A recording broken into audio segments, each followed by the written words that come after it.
We open on a grand, sweeping scene. The site of a great battle, possibly the greatest that this harrowed land has seen in years, if not decades, if not centuries. The sky is filled with ash and the light of magic swirling around the lands. There are dragons swooping through the clouds, sending their burning fire down to torment the people below. Hordes of evil minions and desperate villagers clashing in every hill and valley. And in the center of it all, we zoom into one man. One noble warrior in a suit of gleaming blue crystal. But despite this warrior's noble stature, he weeps. We see this man falling to his knees in despair as a crumpled figure lays at his feet. Who this man is, we do not know, but it is clear that he is of some great importance to our warrior. And whatever has made this man so cut? No, absolutely not. No, none of this is working at all.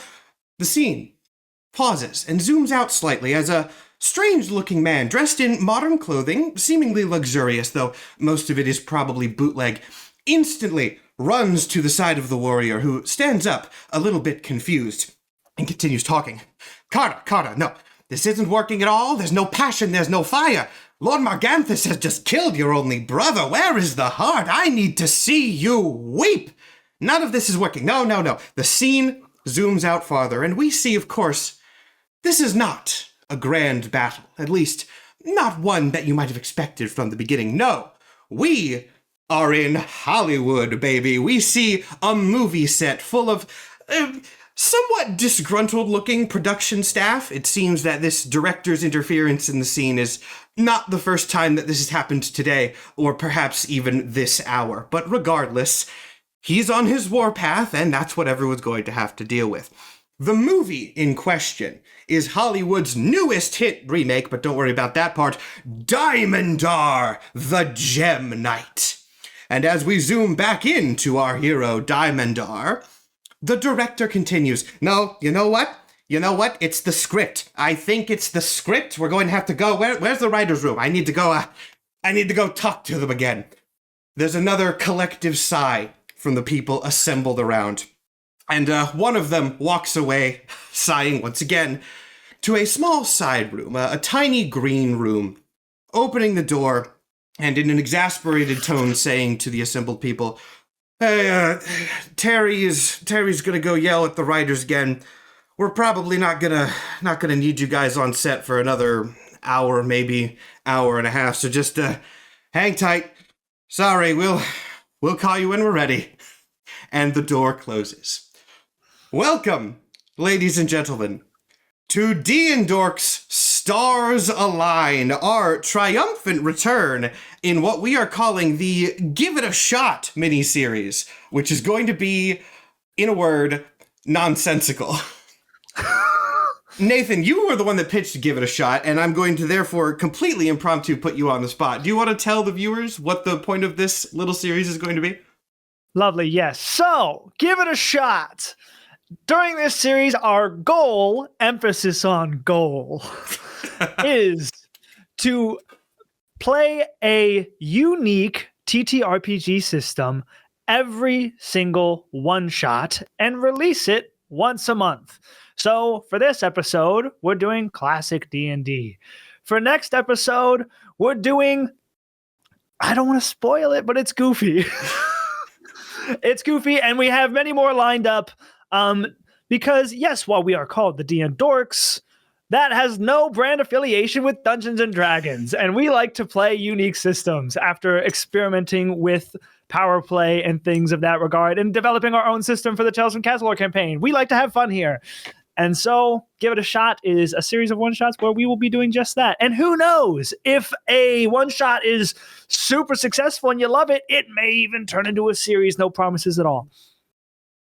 Excellent job, Nathan, especially because I did not warn you that I was going to be doing that. Thank you very much.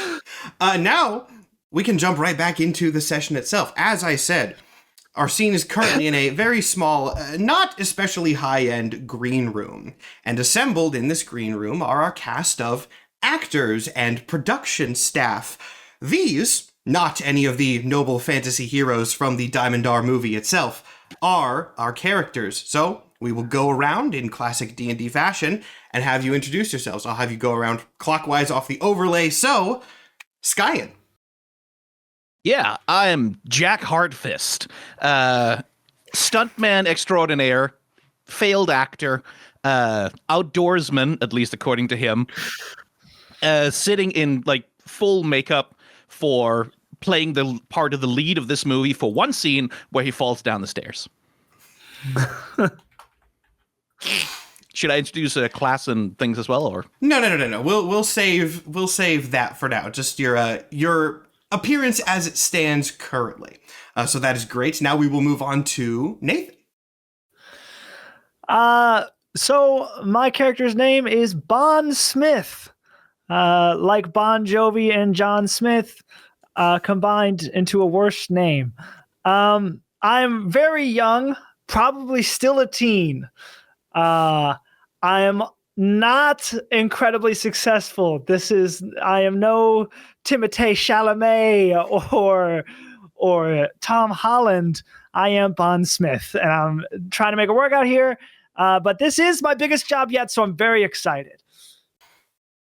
Excellent. All right, moving on to Mike. I am Sir Jonathan Halford, the actor. I am classically trained, born for the stage, but through a series of more mainstream roles throughout the 1980s and 1990s, I have been led here to the artistic nadir of my career. Mike previewed the voice for this character before we actually started recording, and I, of course, knew the concept because I had everybody send them to me. And Mike did the voice just kind of without prefacing it, and I instantaneously knew that was the character voice preview. So good job there. And then finally, Jake. I am playing Jeffrey Allenday. I am a rather lanky, kind of 6 foot tall man who is currently sitting in a skin tight spandex suit with little ping pong balls affixed to it. I am a mocap artist playing the part. Well, we'll get to that, but I am. You've probably seen me in many films. You just don't necessarily know that you saw me in those films. But I am very prolific. I went to Juilliard. Yeah. And now you're here. And now what a great group that we have. Now, as I said beforehand, the movie that you are all working on is Diamond-Dar, the Gem Knight, based on some old comic book from the 80s that nobody really remembers or cares about. But whatever, that's the kind of summer blockbuster that they are going for. You don't know too much about the movie, admittedly. This is one of those projects where the company is very concerned about leaks and thus have kind of just told every actor and production member independently the bare minimum of what they need to know, maybe a little bit less than that. But from talking to yourselves, other members of the staff, etc., you can piece together roughly what the movie is. It's a fantasy adventure. It's not that difficult to get. You've been in this room for a while now, as the director, Terry Chaplin, just kind of delays things continuously every single day. But hopefully this delay won't last too long. And either way, it's going to be a little bit different than the other ones, because after a minute of waiting, the door opens once again, and a very tall man, probably 6'4" or 6'5", enters. This man is dressed in blue crystal armor. He has taken off some of the more cumbersome parts of it, but this is clearly the star of the film itself. He kind of walks in, looks around and goes, "Hey, you guys mind if I just hang out in here for a second?" Not at all. Please, there's a seat right next to me. Right, thanks. He holds out his hand for you to shake. I'm Carter Johnstrong. I play Diamond-Dar. Yes, I've been on set with you for the last 3 months. I play your squire. You know what? No, that rings a bell now that you mention it. Right, and your name, Yeah. name was Bon Smith. Bond, right. Bond, yes. Bond Smith. I'll remember that, I'm sure. Thank you. Thank you so much for your role as my squire. Yes, yeah, you're kind of like your right hand guy, your protege, you know. No, yeah. I mean, we filmed separately with all the green screens and stuff. I think, right? That's what happened. I'm sure for some of this stuff, yeah, but most of the time I'm there. Really? Wow. Yeah. Magic of Hollywood. Yeah. But it's an honor. It's an honor. I love all your stuff. You know, especially in the early 2000s. It's great. Thank you so much. And the rest of you, what do you guys do on set? Oh, I'm just here to fall down the stairs for you. You know, third scene. My guy. In stark contrast to how he treated one of his co-stars, he immediately stands up and he wraps you into a hug. He goes, "You're the real hero. We got to protect this." Yeah. You know, like just show up to set and do the work. You know, fall down. Hey, do you want me to throw my arms out like I'm about to catch myself, or do you want me to just tumble? Oh, that's a great question. You're really thinking about this from an artistic perspective. See, throw the arms out or tumble. Can we get a bit of both? Like you think you might want to catch yourself, but then you don't want to risk more damage, and so then you sort of tuck yourselves in, do a little roll. Oh yeah, sure. Like Terry's gonna do 15 takes anyway. So I'll be in Terry. The ER by the end of the day. He'll do 15 if we're lucky. You too? You win with the ping pongs. Yeah, I'm playing the goblin.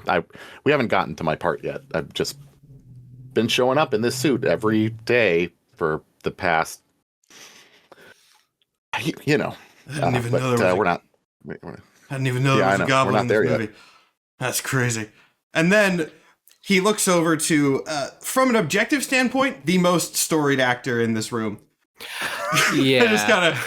And you, PA? Oh, your question was directed at me. You're the only other guy here, bud. I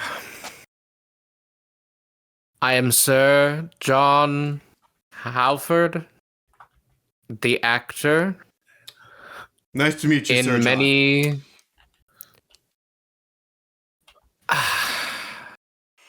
And am I correct in believing you're the starring role of this feature-length commercial? Yes? He kind of clanks on some of his Diamondar armor, hoping that it'll make a cool noise, and it is not real diamond, so it doesn't. It just sort of makes like a plastic thunk. It's like, oh, yep, that's me. Well, Mr. Cartwater, or what have you, it seems that you're well on your way to making true history with this role. So, perhaps when you go home, you could study some of the classics, maybe that I've been in, and you will develop some technique. The sarcasm goes so far over his head, it hits a 747, and he shoots you finger guns and a big smile. Good God. He then, kind of just continuing to blabber on about himself and various roles that he has been in, to, I'm sure, varying responses from all of you guys. He walks over to the green room table, he grabs a couple of snacks, and after a minute, you hear the voice of Terry calling for him angrily outside. He goes, "Oh, gotta go, duty calls," and he rushes out of the room. Wow. So cool. Question. Blanket, isn't he? Do I even have like a full script to go through? Sorry. No. Just like. No, absolutely not. Okay. This, the joke that, one of the many jokes is that this is like the Avengers Doomsday bit where we know that the actors have not been given full scripts. I also have a question. What was this guy's name? The star? Carter John Strong. So let me get this straight. And I hope I took these notes correctly. We have John Hartsmith, John Halford, Bon Smith, Carter Johnson, and Jeffrey. John Strong, but yes. It's like the Hollywood Chris's, but John's instead. Yeah, I totally unplanned. I'm very glad that it happened that way. Originally, the star's As name a was casting. His name was just going to be John Strong, and I was like, no, that's dumb. John Strong, one word, is his last name. As a casting director, I have this method. I go right into the middle of the phone book, and that's where I get all my guys. If it starts with J, looking good. Oh my gosh. Now, for a few minutes after Carter John Strong leaves, there is nothing remarkable outside. Again, you hear kind of just like the sounds of people moving around. You hear Terry's voice yelling at writers every so often. But then everything goes silent. It's not like an immediate, there's like a loud boom and everything goes quiet. It's just, it might even take a minute for you guys to notice. But outside this green room, there is just quiet. Interesting. Yeah, I think Jack is like the first one is like, the hell? Like, hey, did I miss call time? Like, he'll go over and open the door because he thinks like, oh shit, everyone else has left. They've shut down production for the day. Okay, if you are going to peek out around, give me a perception check. A perception check. Yeah, and just use the gimmick will reveal itself soon enough, but use what you have. Okay, that's a 15. 15. 15 is good enough for this. So, you realize, with probably some level of shock and awe, that what was once a movie studio outside has now evidently transformed, right? You can kind of guess what it's transformed into. It looks shockingly like the battlefield from the scene that you were shooting before. Additionally, the sound of that battle hits you the second the door opens. It goes from silence to just boom. You can hear all of this action outside.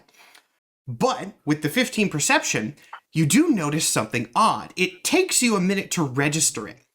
But you are in like an enclosed building, right? This was not an outside set. You're not filming on location for something like this. It was an enclosed building. And you can kind of tell that the scene ends more or less where the boundaries of this building were. And if you want to look around for more specific things or whatever, you can do so, but that will probably take another check. Yeah, he opens the door, looks around for a sec, then he closes it and goes back and sits down. Oh, okay, they're doing some kind of special effects thing, fucking video wall, whatever. Oh, cool. And I guess it is worth noting, the sound hits the rest of you as well when the door opened. Yeah, I should have been more clear. Yeah. Jack does not seem to like, oh yeah, it's probably just some fucking special effects shit. Okay. He goes back, sits down, like grabs a donut from the table. Nothing important. That's way more practical, like sound effects and stuff than they've used in the past. I felt that sounds like this is weird. I don't know. I mean, I love that. It really helps me get in the scene more when everything, isn't just blue. I mean, it's great, but that hasn't been my experience so far with this production. Well, maybe the director, pulled some strings. I don't know. I mean, we have such heavy hitters, Carter John Strong and Sir John Halford on the docket. Maybe he knocks some sense to some people. Yeah, Terry's just 6 lines of coke away from a total breakdown at any given moment. He's probably doing something. I'll ignore the fact you put me in the same tier as that Neanderthal and at least be thankful for some practical effects on this set. If I see another blue screen, I'm going to vomit out of rebellion. Can I try to step out of the room? You can. And the second you cross the threshold between this green room and the set itself, you can probably guess what I'm about to say. Your costume, your styling, possibly even your body, depending on the nature of the role, instantaneously changes, like walking through some sort of magical doorway.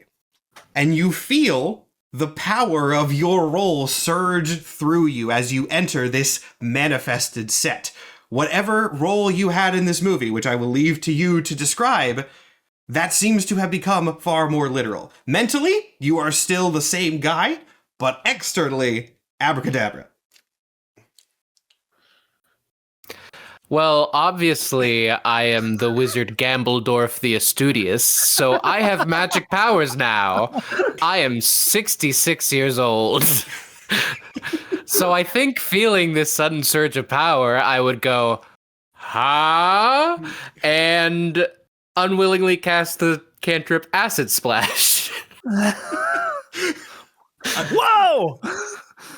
Ah! Sir, what the fuck was Old man walks Sir out a Don door and Alfred. vomits. I didn't know you could do that. I run out after. The same the process devil? happens to you. Okay, so I assume I was wearing some kind of just like hoodie and shorts, and that burns away and is replaced with sort of some lightweight armor, and my fake elf ears that I was wearing fall off as my real ears turn into actual elf ears. And I'm a little bit more slender, but not too much, because, you know, VFX makeup can only do so much. And I'm like, whoa, this, I feel like this is a little bit more high tech than the director's capable of. Now that two of you are out, I'll also say people are noticing your exit from this room, though a lot of the people who were around do seem rather preoccupied. If those of you who are outside take a second to look around at this set, you'll notice that the people there are a very odd mix, because there are a lot of weird minions of chaos and monsters and fantasy civilians around, but those seem to be the extras in the film who were on set. Meanwhile, the PAs and everyone who was doing like lighting and sound, they still look completely normal in this setting. So the bystanders are a very weird mix of fantasy and Hollywood people. No one seems to have any idea what's going on. Can I make a check to pick out who I would assume my actor would have a sense of, like, who's probably higher ranking of the people immediately within eyesight, right? Yeah, sure. I won't even make you do a check for that. You can find, I don't know, like the Hollywood production terms, but who, like some sort of set manager or what have you. Yeah, the someone who looks relevant and just got to say, what the devil is going on? Have you put some kind of propulsion device in my robes? And when did you give me robes? Sir, we were... I wish I had something more to tell you. Genuinely, none of us have any idea what the hell happened. You can tell he is holding a phone and it's buzzing constantly as he gets a million texts and calls, all these things coming in, and he kind of just holds up a hand apologetically and then answers it, and you can hear him, talking again. I don't know. I'm not sure what's going on. Does anyone know where Terry is? Etc. Etc. Yeah, then Jack steps out of the door next, kind of like, hey, we're out of donuts in here. Can we get it? Whoa!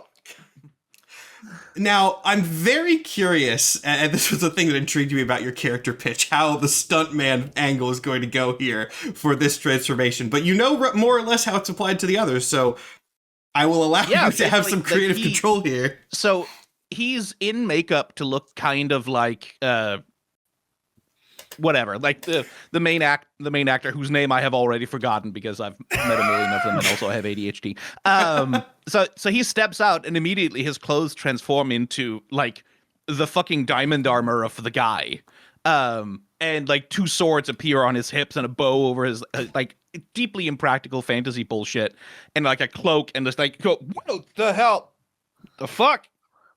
Oh man, I forgot to put this on. Wait, hang on. So he's just standing there, like he draws the sword out of the scabbard and it's like glowing, and he's like, what the fuck?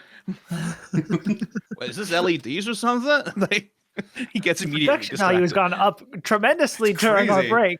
Got another round of funding. What happened?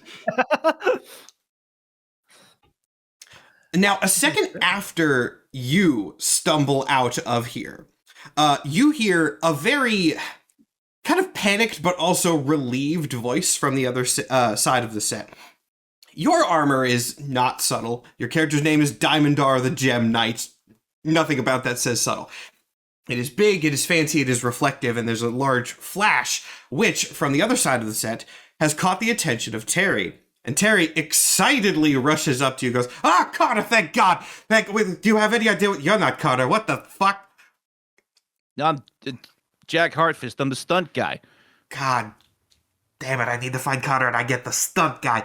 Where's Carter? Hell if I know. He was in the green room a second ago.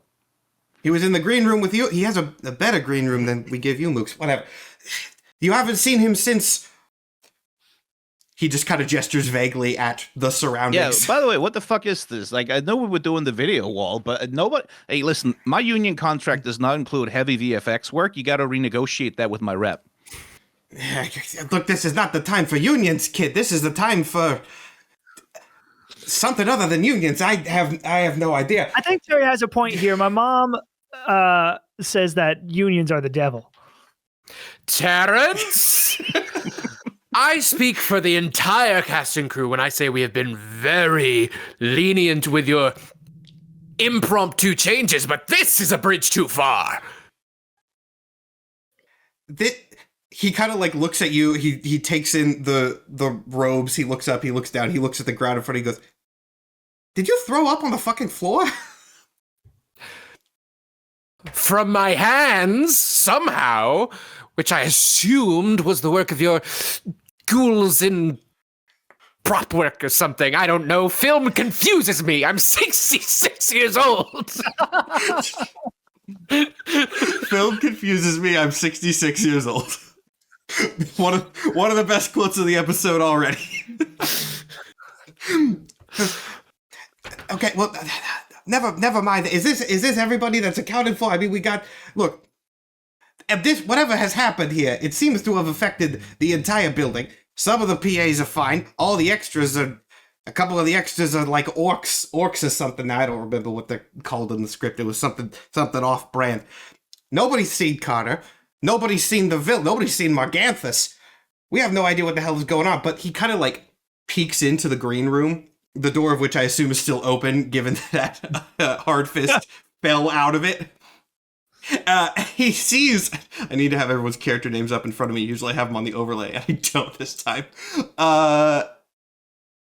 He sees Jeffrey sitting in there, and he also, maybe more importantly, sees that the green room does not look affected by everything. And he kind of looks, he peeks, and he goes... Is it time for my part? Is it time for your... Yeah. Again, I don't know if we're going to be doing any more parts today. There's a crisis going on outside, and you're sitting here covered in ping pong balls. That's kind of what I do. Well, get your ass out here. What, are you going to turn into ping pong boy? It is time. What?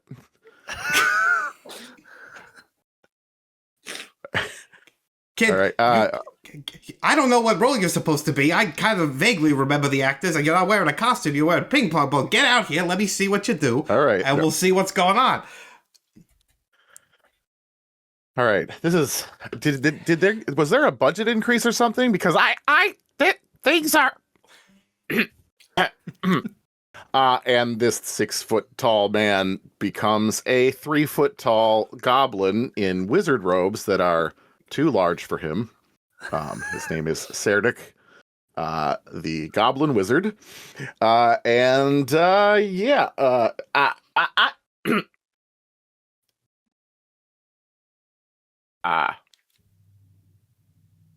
what?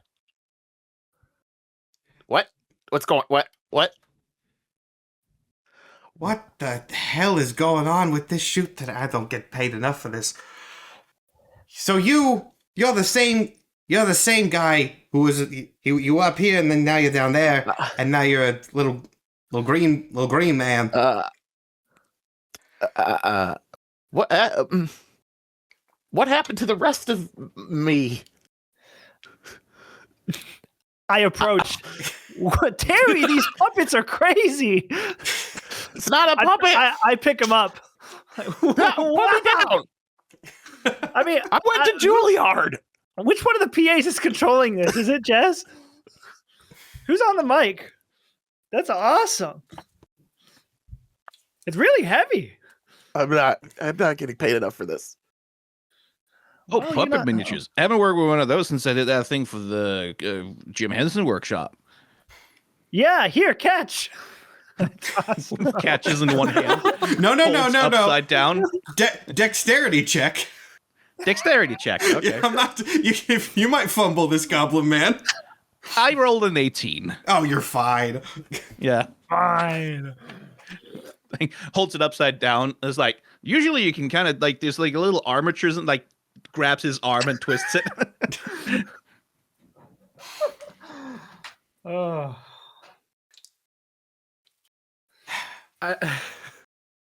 I guess.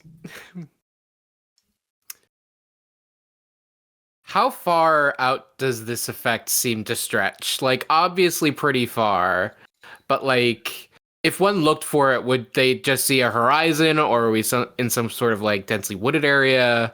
So what this scene was a battlefield kind of thing. The plot is not extremely important to this, but for the fantasy setting, this is the like dramatic before final climax thing where Diamondar's best friend has been killed by the villain and he's having his crisis as the battle rages around him. So it's a very like Lord of the Rings fantasy battle thing. However, if you look closely, you can see that like where the boundaries of this soundstage area were before it changed, there is like a weird little sort of distortion effect. And you could gather that either that is something where if you cross that barrier, another change will happen, like the door, or it's like a wall and beyond that is an illusion. You'd have to go and check to find out, but there is some sort of barrier containing this to the soundstage. Interesting. Well, I have had enough of this hokum. I am going to my trailer until this all gets sorted. And I will walk toward where that barrier you said is.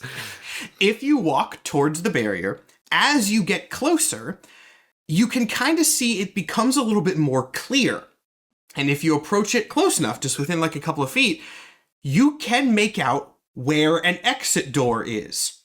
And if you reach out and open this exit door, amazingly, outside, the light streams in, everything looks fine.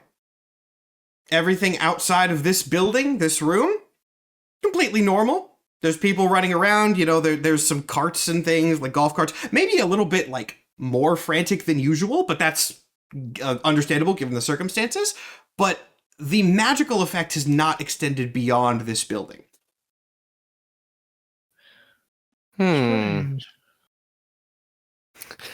I was expecting to be thwarted.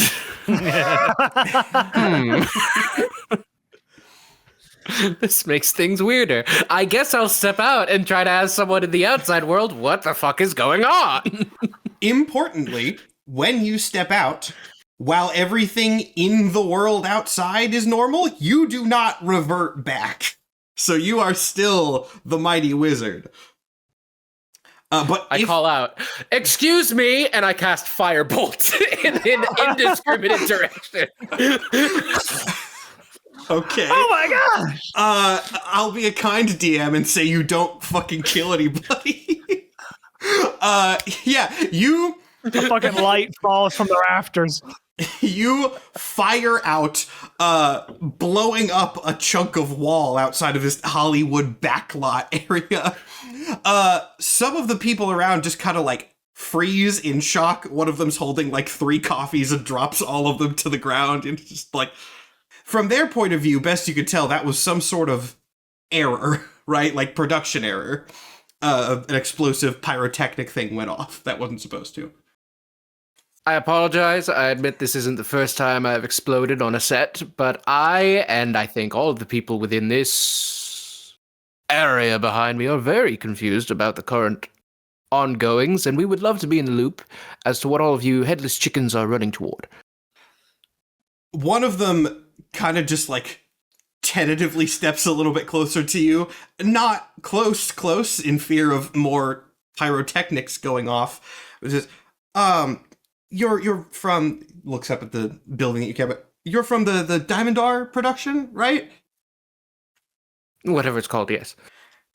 Yeah, we're we're not actually sure entirely what's going on. There's kind of been some, like our communication system, the phone lines are down or something. We've sent some people to go and check out everything. Actually, someone was about to go into the D&Dorks filming studio, but no one had yet. Is everything okay in there? Kind of like peeks around you to the door, but can't really make it out. Let's see. Excuse me, diseased frogman. And I point to Jake's character. Would you care to show the fine people outside your current state? Well, you had the ping pong balls. I thought they were boils or warts. I don't know. Your costume was always very confusing to me, and your transformation has illuminated very little. I've always looked up to you. You're kind of why I got into this whole business in the first place. Oh, my apologies. You were, I loved you in the White Crown, but you're kind of a jerk in person. Welcome to the business. Show Anyway. them your disgusting form. Hi. This ain't makeup. It's not. Whoa, is this like All the nose off. is this like the kind of thing like the puppet they use for Baby Yoda? Like what? I'm not a puppet. I am Jeffrey Allenday, Juilliard trained actor. 3 feet shorter than when I got here this morning. The PA I'm very kind of just confused. like reaches down and like pokes you right in the forehead. Ow! Holy shit. The hell is going on in there? What is... Are you like a guy? I accidentally, maybe accidentally or subconsciously, shit his pants with prestidigitation. I can soil something at will. All right, Matt. Now a DM challenge. How do I make an NPC react to getting their pants shit, especially when they're just a guy from the real world? You see this man's eyes widen in shock and confusion. Not necessarily at the goblin. I don't think that this guy's attributing that to the goblin. I think that guy is attributing it to some bad tacos or something. And it just kind of pauses, goes, "Oh, sure, man. I didn't want to. I'll be right back. I'm sorry. If there's any information on what's going on, I'll get back to you." And then he kind of like shuffles off awkwardly, very baffled by this whole situation. That felt really weird. I think Jack is like arguing with the director. Is like, listen, am I on call or not today? Because like my contract only covers 8 hours. Look, buddy, if you want to be on call, we need to get this production. We need to figure out what the hell happened. We need to get this production back online. And maybe most importantly, we need to find my star, because his face alone is worth, dare I say, the rest of you. Has anybody seen you? You are not him. I'm still annoyed that you are not him, even though you look, I don't know, you look vaguely like the type. Him, he points at Bon. He goes, "We can't do the thing with just him. So I can do it. I can step up. Yeah, sure, kid. We can't do the thing with just him. So somebody needs to find Carter. In fact, you know what? Find Carter or you're fired. Out of a cannon. We can do that. Are you guys union? We can do that." Like Jack gives him a look like, "You'll be hearing from my rep about this, but fuck it, fine. I want to go home today. Okay, kid, come on, let's go find Okay. dipshit John Fist or whatever his name was." Okay. I go with him. As you guys are leaving, Terry shouts after you and goes, "Okay, if I figure out what's going on here, if anybody tells me, I will call you. I'm gonna have all my people on it. Just if you have any sort of cool magic powers that you can use, maybe try to film it. We can put it in post or whatever." Cool. And then are you guys leaving, I assume, out the same exit as the others went, but if not, let me know. You can go in whatever direction. Yeah, like I'm heading for the door because like he doesn't seem to be in here, so I figure he's gone to his trailer or whatever. Yeah. Then yeah, you guys exit into, I guess, seeing a man apparently shit himself due to magical interference. And everyone is still just sort of confused outside for varying reasons. Oh boy. Hey, you guys still Sir John, you still look you're still in outfit. As are you. Oh. Why is the puppet here? I believe the puppet is a man. I'm not son. I'm not a puppet. It's not. Oh. Well then what's your name? Jeffrey Allen Day. Oh! We've been in a lot of films together, kid. Oh, you've lost weight. Yeah, like 3 feet up worth in the last 10 minutes. That's incredible. All right, Bon John, I know you're like, what, 3 or 4 years old, but please do keep up. Now, Okay. I'm going to find my trailer, and you three can have the mission of finding the John Beefman's trailer, whatever it was called. Yeah, Terry said we need to find Carter or he's going to fire us out of a cannon. No, he's gonna fire us like from our contract, kid. Oh. Okay. Don't take it seriously. He's a director. You say that anytime he doesn't get his coffee. I see. Okay, cool. Contracts. I'm not very good at those. Jack gives him a look like very much like exchanges a look with Mike's character. It's like very much like a thing of like, yeah, that kid's not gonna last. All right, now, before you guys go your various ways to find what you're looking for, I do want everybody to make me just another general perception check real quick. Here we go. Ha! My first roll back is a 5 on the die. Excellent. 20. Very well. Act like he never left. 9. 17. 21. Ooh. Sky, what did you get? You might have said, and I didn't hear. Dirty 20. Oh, you heard Dirty 20. Okay. In that case, everyone but John, one of the many Johns, everyone but Mike's John. Sir John. Sir John, yes. Sir Everyone John. but, that's perfect. Everybody but Sir John. You do hear something a little bit odd. So, again, this is a backlot. There's a lot of movies being filmed here, theoretically. But you do hear from a couple different directions more of a commotion than you usually would. Usually these different studios are pretty soundproof so they don't bleed over into each other. But like, if you kind of like tune in and listen, you can hear things kind of crashing and breaking. You can hear shouting from various parts of this backlot. There's something going on around here beyond where you guys just walked out of. Interesting. Yeah.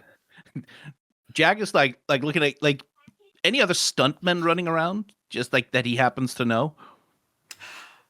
Now, weirdly, that is actually an interesting question. No. I think he'll be a little bit like he's usually somewhat fucking something. It's like, huh. Like if they're doing all these fucking action shots on set, there's gotta be a fucking safety rep or something. Like this is weird. Oh, and actually, I'm processing. Jeffrey, you said you got a 21. Yes. Okay, you actually cleared another stage of this. As you sort of look around trying to piece where the sound is coming from, you do notice a weird little thing, which is that like one or two, let's say two, studios down, on the roof, you see like a little flash, a little blur, a little distortion. It's a blink and you'll miss it thing, but it is definitely there.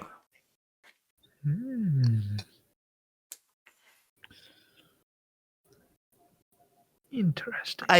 There's saw something on the roof over there. On the roof. Yeah, it's something. I look. With your perception, you're not going to be able to see it immediately. Whatever it was is gone. It was a very quick appearance. Okay. What did you see? I don't really know what it was, but it was weird. I think we should head that way and check it out because I don't know. I mean, there's a lot of weird stuff going on, but Which roof? A couple lots down that way. Oh, okay.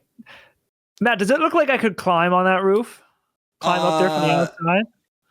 You could maybe. These are big buildings, right? Because these are like the big, okay. like, kind of envisioning what this looks like in my head. There's maybe like a gutter you could try to scrabble your way up, but it's not something like, yeah, again, it's a studio backlot. These are like these big, like almost warehouse-like things. I see. You can, I see. Matt, how tall are these buildings in an expression of feet, approximately? Oh, Google. We're gonna find out if I can get. My guess would be like 30, right? Oh wow! Perhaps I actually found the information almost immediately. This one website, which has its studio center with sound stages, says that heights go up to 45 feet. So, Up to 45 so yes, feet. I'm gonna say. So that question means I did my okay. You know what? Funny, but it needs to be 30. Here's the thing. The first list on this backlot stage, because this is a website where you can like rent them from some company. Nice. Unfortunately for Mike, the first one on the list, which is what I'm going to use, does say 33 feet. Unbelievable. Close enough. Even better, actually. Sir John looks at what Bon is looking at. He's like, "What? You want to get up there? Surely you need some kind of mat." And I unwillingly cast Misty Step. And Misty Step is. And if it's 33 feet, then I probably teleport to a point where my midsection is at the lip of the building, and I go, and I am dangling from the roof. Yeah, okay. You are, as we've stated many times, a 66-year-old man. You are going to need to give me a hell of a dexterity save to grab yourself. Oh my god! Yeah, sure thing. From falling off this 30-foot building. Oh no. That can't be good. That can't be good. Dexterity save, right? Yeah. That's another 9. Okay, yeah, no, that's Cast Featherfall. Okay. Oh, thank God. All right. So, but I'm just like, whoa. Like I'm gonna catch him as like a 3-foot tall goblin, but then he just starts floating slowly down instead of falling. Okay. Now before I describe exactly what, if anything, Sir John saw, I do want to clarify one thing. The mysterious thing was like 2 stages down. Did you walk over to the one where it was and then teleport, or did you teleport like up to the height on the one closest to you? There was no pre-existing. I'm doing all this magic on accident. I did not walk anywhere. So closest to you, then. Yes. Then okay. In that case, you're not going to get any immediate information from there, but you don't die. That's good. I think I'll stay with you, gentlemen. I've suddenly got the idea that I can't be trusted on my own in this state. That was a hell of a jump, old man. I didn't even see that. I do not jump. I am a 66-year-old man on my second pair of knees. Mike just accurately describes my dad in real life. I need to call my son. That shit was crazy. All right, with crisis caused and then subsequently averted, where are you guys going now? We're gonna go and find, like, we're looking for the leading man guy. And I think, like, without really knowing what he's doing much in the way of Sir John, I'm gonna end up casting, because I am playing a ranger, I'm casting Locate Object to try and find his trailer. Okay. Locate object. I mean, yeah, there's no reason why that wouldn't work. What is the it's been so long since I've seen the spell in practice. Just for my note more than anything. Range. Okay, and it just is locate object one that tells you the exact position or the direction? It senses the direction to the object's location. Okay. So then, yeah, in that case, that's simple enough. You are able to find within the 1,000-foot range the direction of Carter's trailer. It is not immediately close to you. It's, a few, I don't know if this is technically the right term, let's call it blocks down, but you are able to get the direction. Yeah, it's basically like, okay, fuck it, let's just get this over with. It's that way. Oh, okay. You know your way around a set better than me. No, it's my first time here, but it's that way. Totally. I follow. All right. So Totally. Sir John, it's steadying him over his shoulder or something, dragging him along. Now, as you guys continue on, I won't make you do a check for this. This is something that you would be able to notice passively. You do see some people, again, PAs, lighting guys, sound guys, etc., running around. You do not see anyone else who has been transformed in a similar manner to you guys. However, you also don't see anyone that appears to be an actor. It kind of just looks like everyone here is production staff. And even though, there's no actors getting ferried between different departments or different shooting areas or whatever, it is just staff. And if you look at the expressions on their faces, as you go, the longer you spend here, there is a sense of sort of mounting confusion. Interesting. Yeah. I think Jack is kind of making conversation with Sir John. It's like, hey, you did your own sword fighting in from the Red Russia Rose, right? We used to get high and watch that in college all the time. Ah, yes. I did it high. Oh, what a time it was. Wow, so cool. So cool. I could never do anything high. I get too anxious. Can you guys slow down a little bit? My legs are really short. Oh, sorry, Chef. I picked you up earlier. You didn't like it, but I could do it again. Or we could see if one of the lot golf carts are around. Oh, yes! I just got my driver's license. You guys want to try and find an abandoned golf cart? Sure. Let's do it. Getting them out awfully young these Yeah, days. we'll jump in one of those and a goblin, a wizard, a ranger, and a squire just. Sir John gets on and immediately is on the back, two hands white knuckling the thing holding up the roof. This, yeah. I will say, this is the exact vibe I was hoping for this session of a goblin, a wizard, a squire, just going on a golf cart in the middle of Hollywood. Perfect. That is exactly what I wanted. Possibly relevant question. Are you letting Bond drive? I'm not driving. I don't think this I can fucking reach thing. the pedals. Yeah, I think Jack is happy to let the kid drive because it's a golf cart. What can Yeah. you Let's go! And then, I'm not driving myself on set. Are you kidding? subsequent question for Nathan. Can he actually drive good? Because knowing you, I feel like the answer could be either way.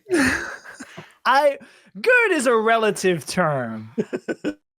I feel. We will get to the destination. Yes. Such right side up? confidence. That's a question, but We will get to the destination. Can you drive? We'll get there. We'll get there. We'll get there. Gas pedal. Here we go. All right. I somewhat trust a teen to drive a golf cart. Yeah. I mean, out of character, in my real life, I've seen 6-year-olds drive golf carts around. Yeah, they're not the They most max out about complicated 15 miles machines. an hour. Yeah, you can manage that. So with transportation secured and a driver acceptable, you guys do make your way over to the batch of trailers where Carter John Strong's is. The pattern of there not being any actors around continues, but you do get to this area where it is even weirder that there aren't, considering this is where they would spend some of their time. Mr. John Strong's trailer is, unsurprisingly, notably bigger and fancier and kind of tackier than everybody else's, but it is there. I whip around the corner like I'm driving a go-kart and park it up like right here. Yeah, right. That's the thing. That's the thing. Jack walks over. Is like, "Hey, Carter Johnstrong, you're wanted on set," and he like smacks the door a lot harder than he probably intended to, because he's a lot stronger than he used to be. Yeah. Despite your very loud knocking, there is no response from inside. He'll try the door handle. It's like, "Hey, we need you on set, man." The door is locked.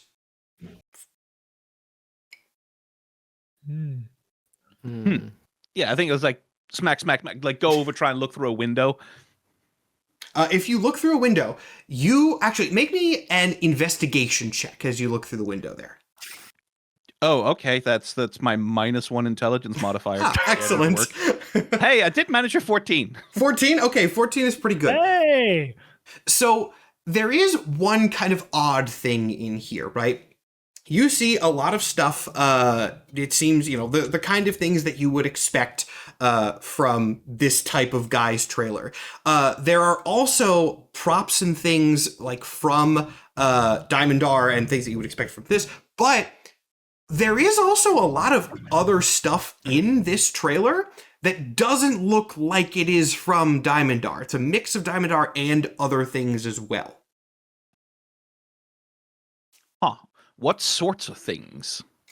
So the way that Like, I'm we talking envisioning guns, or are we talking? the way that I am envisioning this is a pretty big trailer, and you are trying to look in through a window, which is probably a little bit above you, and you got a 14 on investigation. So you can see there's like some not fantasy looking stuff, like maybe they're props, but you can't really tell from where you're at, kind of like peeking in through this window.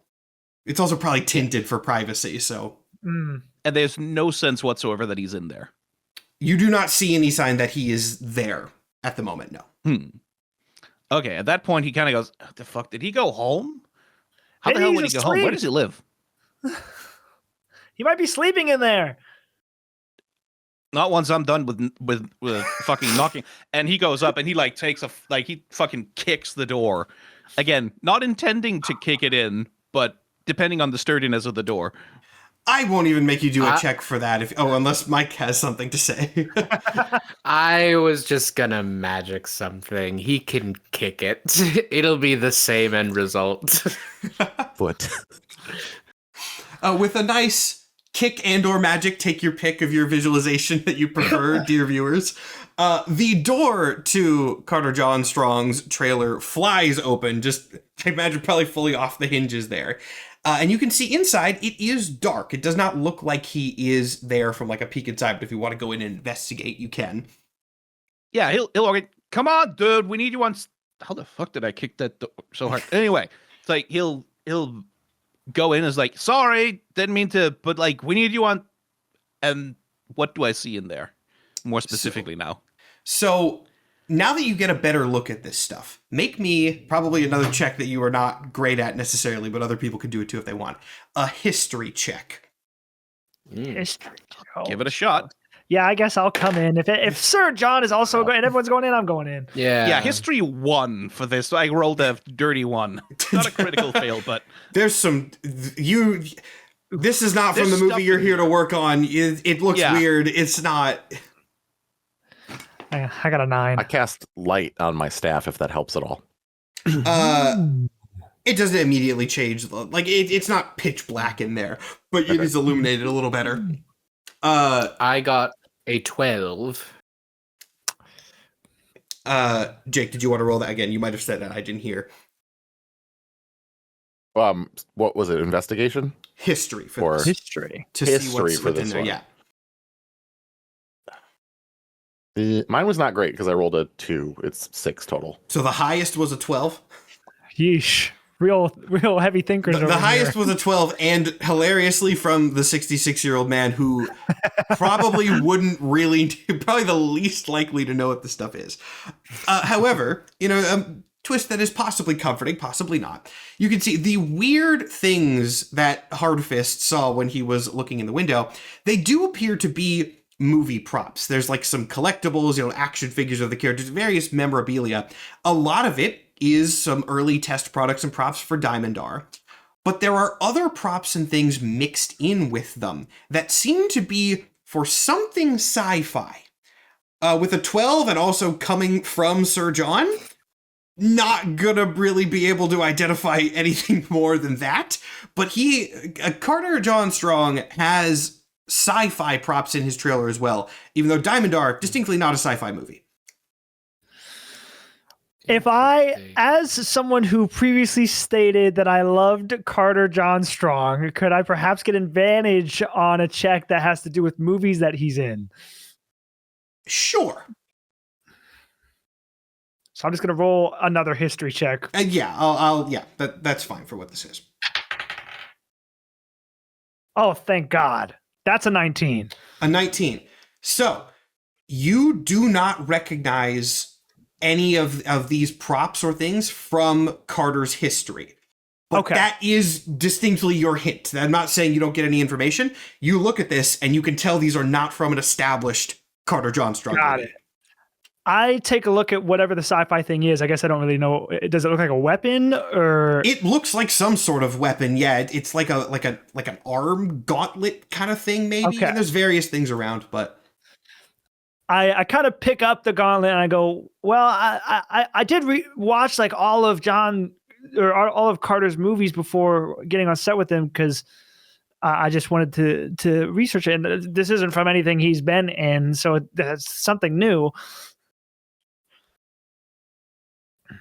Can I do an Arcana check? an Arcana check on it, sure. Yeah. All right, that dice is going away. It's literally one of my best stats, and I just rolled another 2 on it, but it's a 9 total. A 9 total. I do magic. I'll roll an Arcana and just copy whatever he's physically doing to do his Arcana check. To Jake's as you roll that, you can't really get any sort of magical knowledge off of this, but whether that's because it's not magical or because you don't know how to do that, Sure. In a row. For everyone's preparation, if nobody gets anything out of this, I'm putting the gauntlet on. Well, slow your roll there, youngster. I got an 18. An 18. So, how do I describe this? It's not like Sir William. It's not particularly complicated. It's just a difficult thing to put in context words. So, it's not magical. The gauntlet itself does not appear to be magical in its nature or purpose. However, it does have a faint hint of the same spell that is affecting you guys. Does that make sense? Oh. Like this might be another transformed item, but the thing it was transformed into is not a magical device. That's probably the more succinct way to phrase it. It's like us, but it isn't. Like quality props. It seems it's undergone the same rigmarole we find ourselves in, magically speaking. Perhaps we take it to the green room. No. One of you strongmen stop him. I have noodles. I slide the gauntlet on my Jack hand. is not taking any of this particularly seriously, so no.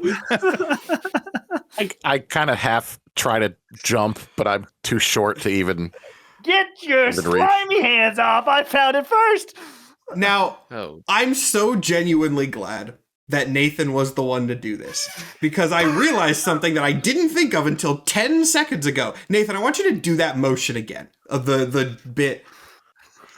By pure coincidence, in almost the exact position and configuration as Nathan's real sword tattoo, once the gauntlet is on, a blade pops out of it. Whoa. Oh shit, cool. It's one of those spring-loaded things. That's scary. I'm sure Carter won't notice if I take this. Yeah. Yeah, who cares? Like, it's a prop kit. You steal this home from set all the time. Oh yeah, I hear it's like a tradition. You always steal something. Yeah, I think I had like 8 swords from the prequel movie. Oh my goodness. Just have a lot of ping pong balls.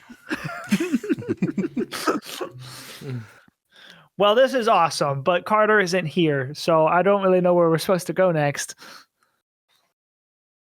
Yeah, hell if I know. Like, Anybody have a fuck, where do you phone? even go, man. Anybody have their phone on them? Oh yeah, good point. Do we have our phones on? Yeah. I think at this point Jack will like reach for his pockets and find that he doesn't have his pants on anymore because he's now wearing like leather trousers or whatever. Somewhere on your respective persons, wherever your phone would have been or wherever the equivalent of that is, you will find a set of D&D sending stones. Ah. Pulling of rocks out course. of his pockets, like, Yeah, pulls a rock out of his pocket. Oh. Yeah. Methinks the tech sector's minimalism has gone too far this time. yeah, the Apple Rock. I rock. $4,500 for the premium version. Unbelievable. Okay, so we can't just call him. Not that I have his number, but figure maybe one of you guys did.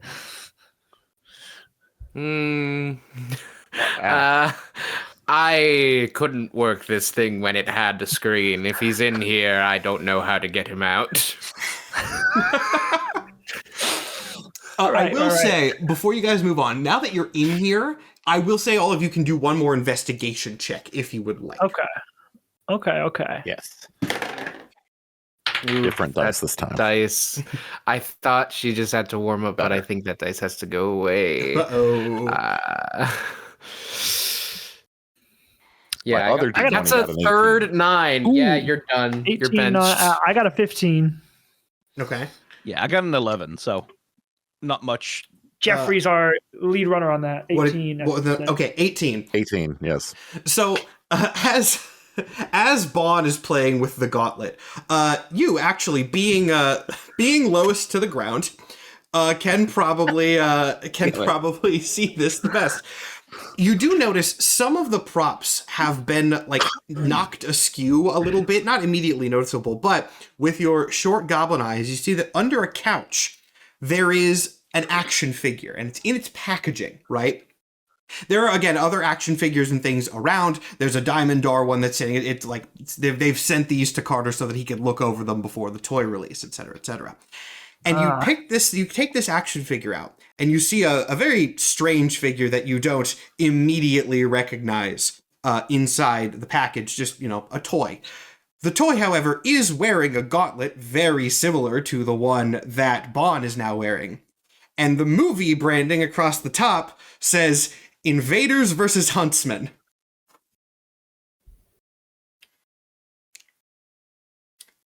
Oh. So I pull it out and show it to everybody else. Do you guys know about this movie at all? Is this something new that studio's working on? I haven't heard of this.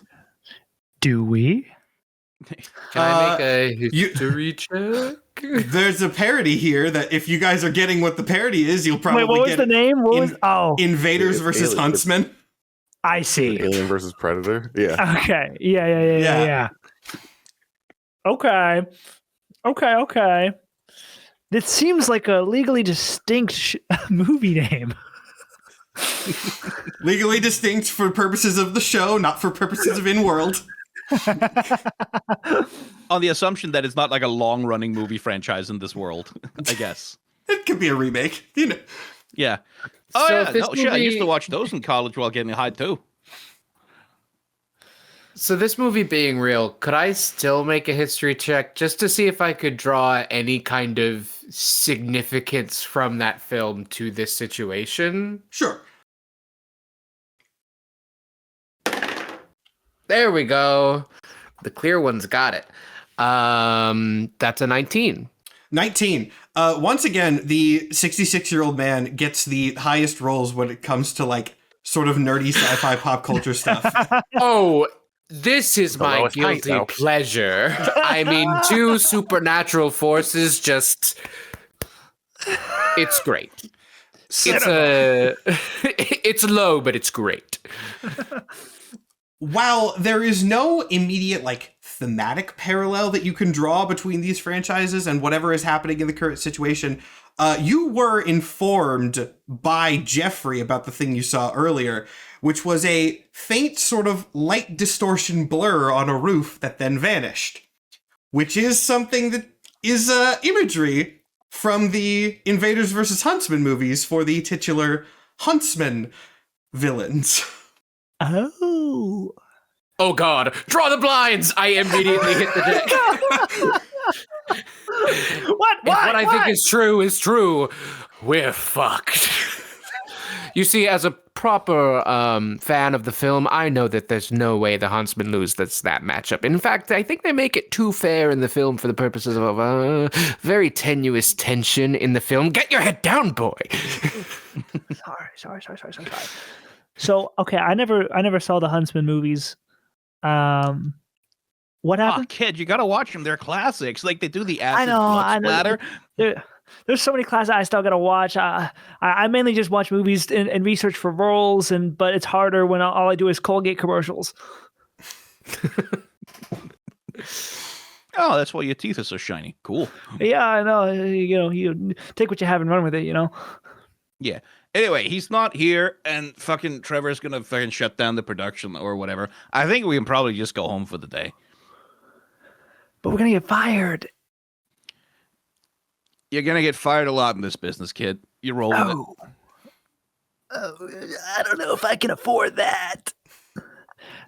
I kind of don't live around here, and I sold my likeness to Disney's AI to afford a plane ticket.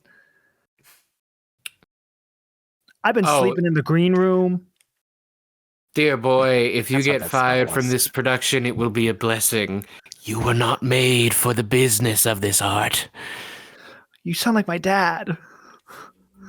I am your dad. Twist reveal! Father. Oh my god! Look, it would have been unprofessional to acknowledge it on set. No one can know you're my Nepo baby. Get out of this business!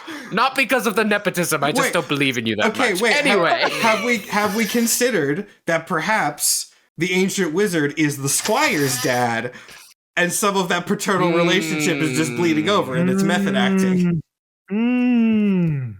It's all starting to make sense now. Wow. You're so Wait, intrigued. I don't then go method, John I'm a real would've had actor. Bon. Boy. Perfect. The lore expands. So now what? You guys can try to go home if Well, you want. You can keep. This is. There will be things whatever direction you go. So this one's in your hands. Oh my gosh. I just don't want Terry to I mean, be I mad at me. can't really go home like this. That's a great point. I got like kids and a wife, kids that are taller than me now. That's happened to a lot of friends of mine. It's just part of aging. That's awkward. I'm only 31. Really? Low. Hey, I don't.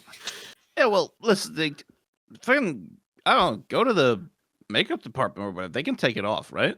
It's not. I literally grab his hand and put it on my nose. It's not makeup. I'm trying to tell you guys. Well, I guess we just start asking around.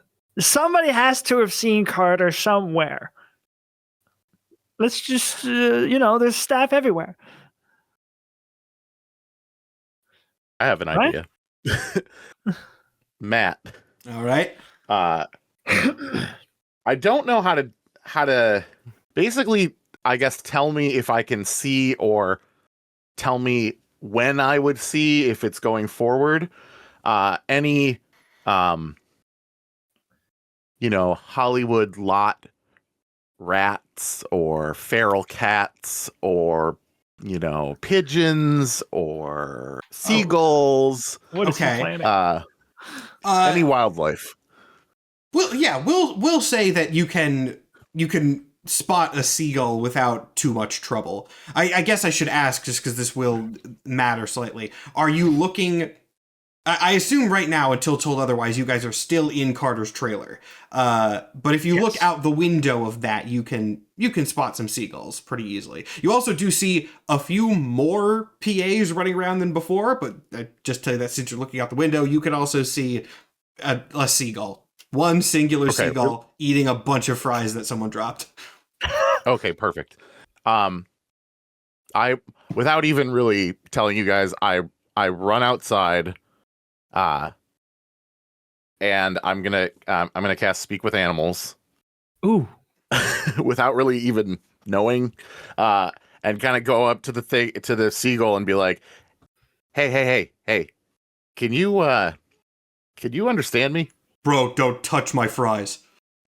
No, that's fine. I can get you better food than that, even. You can give me better than these fries, because these are, like, pretty fresh. I could get you fresh pizza. I'm listening.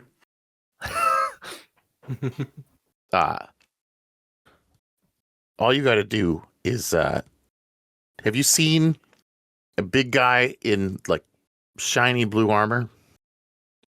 This moment, Jack steps out of the trailer. Sky, and I'm so glad we were on the exact same wavelength. The seagull picks up a fry in its beak and uses it like a pointer to gesture at. Okay, but another one.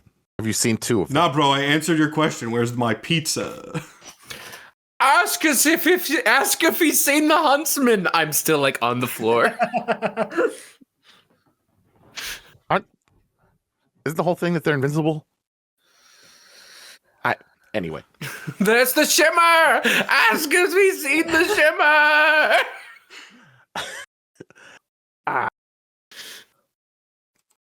I'm now Googling can birds see color really quick, just out of curiosity, because I do not know. I mean, that's kind of their whole thing. Oh, birds can detect more colors than humans. Yeah. The bird actually might be the best way to find the predator. I mean, the huntsman. I tell you what. You fly up and do a once around the lot. Check things out for me. Come back here. I'll get you your pizza. You better not be yanking I'll my go make chain, it right bro. now. I'm gonna go in this trailer, and I'm gonna come out with a pizza. You're gonna meet me right here. All right, but I'm gonna shit on your car if you don't. And then the bird flies away, and we'll be doing the lap around the lot for a minute or two. You can do anything in the interim or not, but that is I'm gonna go Walks up, inside. like, were you squawking at that bird? Yeah. Apparently, I can talk to birds now, too. That's sick. Oh, cool, I guess. I am gonna look in, of course. I'm gonna look in his freezer for a DiGiorno. I, of course, learned bird language for Birds 2, the sequel to Hitchcock's masterpiece. Never came out, tragically. Okay. I'm sorry. I have to derail the campaign for half a second here because it's been so on the rails so far. Fair point. Jake's very specific word choice there.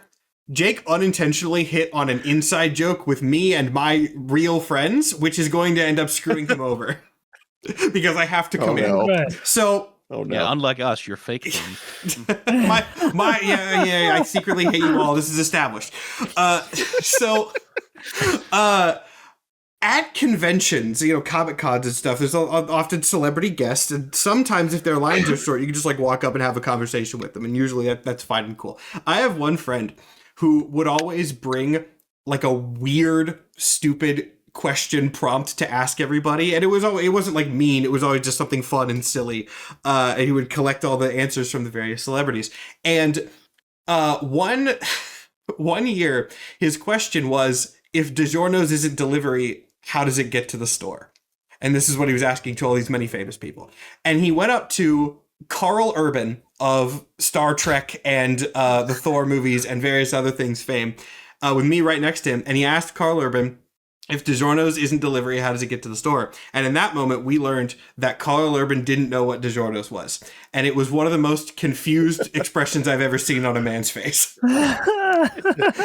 And because Jake unintentionally said DiGiorno specifically, I'm continuing the bit, and he does not have any frozen pizza because Carter Johnstrong doesn't know what DiGiorno's is, and it's canon. That's fine. I take a plate out of the cupboard and I minor illusion it to look like a full pizza. There you go. All right. There we go. Okay, we have a plate established. Just for my note, are you minor illusioning a pizza on top of this plate, or are you making the plate look like a pizza? I already said it. I'm making the plate look like a pizza. That's what I wanted to clarify, but sure, if we're committing. All right, you are now holding the pizza. Nice. Again, there will be another minute or two if you guys want to make a plan or talk before the bird returns, or we could skip there, extend the offer. The bird is got to be our best lead so far. So I'm gonna flag down a PA to actually get a pizza, because if there's one thing I learned on the set of The Birds 2, you don't want to make an enemy out of the birds and go back on this deal. So, all right. This is the kind of wisdom you get from many years in the industry. So, right. Sir John, you walk out, you flagged out a PA. As I said briefly a second ago, there are more of them, and they all look very panicked. When you catch one of their attentions, they look stunned to see you, and they kind of rush over and goes, he kind of looks up, costume up and down. Sir John from D&Dorks Gem Knight? That is correct. Yes. How are you out? Is your soundstage open now? How am I out? What do you mean, how am I out? I walked out. There was an exit door. There was a lot of other bullshit, but there was an exit door. Most of the others are well, I say closed. The doors are locked. No one can get in. No one can get out. We're not really sure what's going on, except for a couple of them. He kind of trails off, confused and clearly not telling you everything immediately. Have you tried anything else to get the door open? I mean, we've kind of tried. We tried unlocking it. We've tried knocking. There's not a lot else we could do. We have some pretty big guys trying to bust it down. I think somebody called the fire department, but they're not here yet. Can you bring me to one of these exit doors? Sure. Which one would you like? Just the just nearest the nearest one. or? Yeah, just to try. Yeah, he'll gesture, leading you over to the nearest soundstage. If I could please get a radius, everyone just move a little bit, please. Confused, I definitely know how I did this before. I outstretch my hand and Sir John prays that he casts another firebolt at where the door is. Given that you have done it before, unintentionally though it was, I will say that you are able to do it as a normal spellcast would function. And yeah, you are able to easily blow the door off of its hinges. It seems that while it is locked, likely magically, they are not reinforced and can be blasted open. Inside, you see a similar scene in magical effect to the stage that you came from, though the set itself is extremely different. Once again, it is a mix of PAs in sort of regular look, but everything about the setting is black and white, and there are many actors who are also fully bleached black and white in sort of like 1920s kind of noir costumes who look over to you shocked.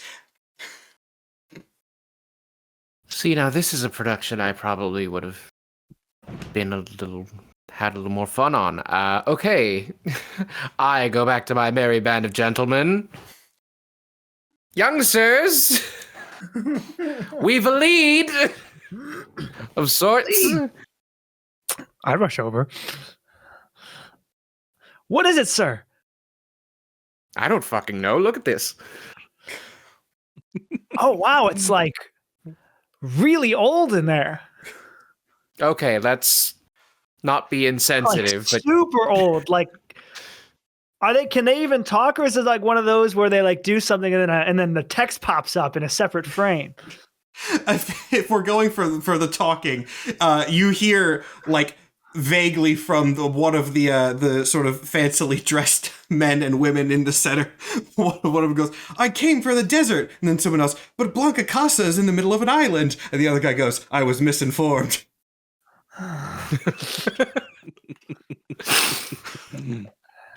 This is amazing. So Hello? this sequel got greenlit, but Birds 2 had to die. Ridiculous. I shout hello into the actors inside. To save time on doing another many Casablanca bits, the actors seem more or less in a similar state to what you guys are. They have most, if not all, of their mental faculties about them, but physically they have been altered to match their roles and aesthetic of the film that they were in. Now, what happens if I step inside? If you step inside, possibly disappointingly, your identity does remain constant. You do not immediately change to match. I thought maybe I'd get all oldified. Yeah, black and white. Yeah. What is this, Now- a crossover? Now I'm just an elf in a really old movie. This doesn't make any sense. All right, let's get out of here. Everyone knows old stuff didn't have elves. Well, they were a lot more problematic. Well, This can't lead anywhere good. Let's get out of here. Any word from the bird? Yes, I was about to say, at this point, the bird is probably returning. Bird. So, as you are all looking into this other studio, Jeffrey specifically, you hear from behind you, "Hey man, hey bro, where's my pizza? You guys, I see that in your hand there." Yeah. Let me know what you saw, and I'll hand it over. Okay, yeah. So, bro, you were kind of vague about like what exactly I was looking for. The old dude shouted something about like a shimmer or whatever. I don't know. I saw there's a guy. He was sort of jumping around on like different rooftops and shit, and he didn't look like you guys do. He kind of gestures with his wing at the rest of the people. He didn't look like you. You look like a freak. But he had like weird colors, and I think that was probably what you're looking for. I don't know exactly like where he was going or what he was doing. Oh, there was also one of the other big buildings. There's a big like hole in it. And there's these weird like slimy guys that are just kind of just pouring out of it. I don't know what that was about. Can I have the That pizza? Sounds, yeah, sounds great. I throw it like a frisbee and run the other way. No. Ugh. Okay. Now this is You're this a is braver man than I. make me I guess it would be a strength check to see how far you can chuck this thing. Because I assume the crap, goal that's is my as far as dubstep. possible. Yeah. Not- Can I not also 20. roll stealth for after that? Sure, but one thing at a time. Yes. Okay. That could be worse. Oh, yep. Nope. Negative modifier. That's an 8. Oof. Okay.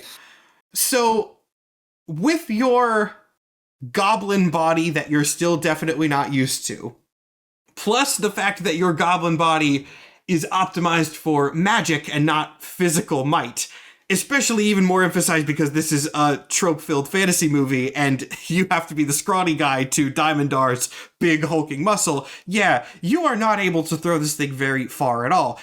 But as I would assume was you give it like the best huck that you can, meaning that the plate shatters. So this bird sees you just kind of throw the pizza, which then breaks into shards. And it's just, everyone's eyes, okay, no, cinematic shot. Everyone's eyes track this pizza as it flies through the air in slow motion. It shatters on the ground. Zoom in really close on the bird, who was also looking at it, as his seagull head just sort of slowly turns back to you. Bro. I immediately ran. Yep. So, am I still? Okay, so I had a bunch of movie parodies lined up for this. I wasn't expecting to do The Birds, and it just sort of happened naturally. The bird flies away. The seagull flies away and definitely won't come back later. Don't worry about that. As for the rest of you who have seen this and then also seen Jeffrey just book it, what are you guys doing? Yeah, follow him. Okay, follow-up question. Jeffrey, where are you going? Or are you just going in a direction away from the bird? I mean, I'll try to head toward the building that he said was like had a big hole in it. All right, That sounds concerning. Jeff, wait up!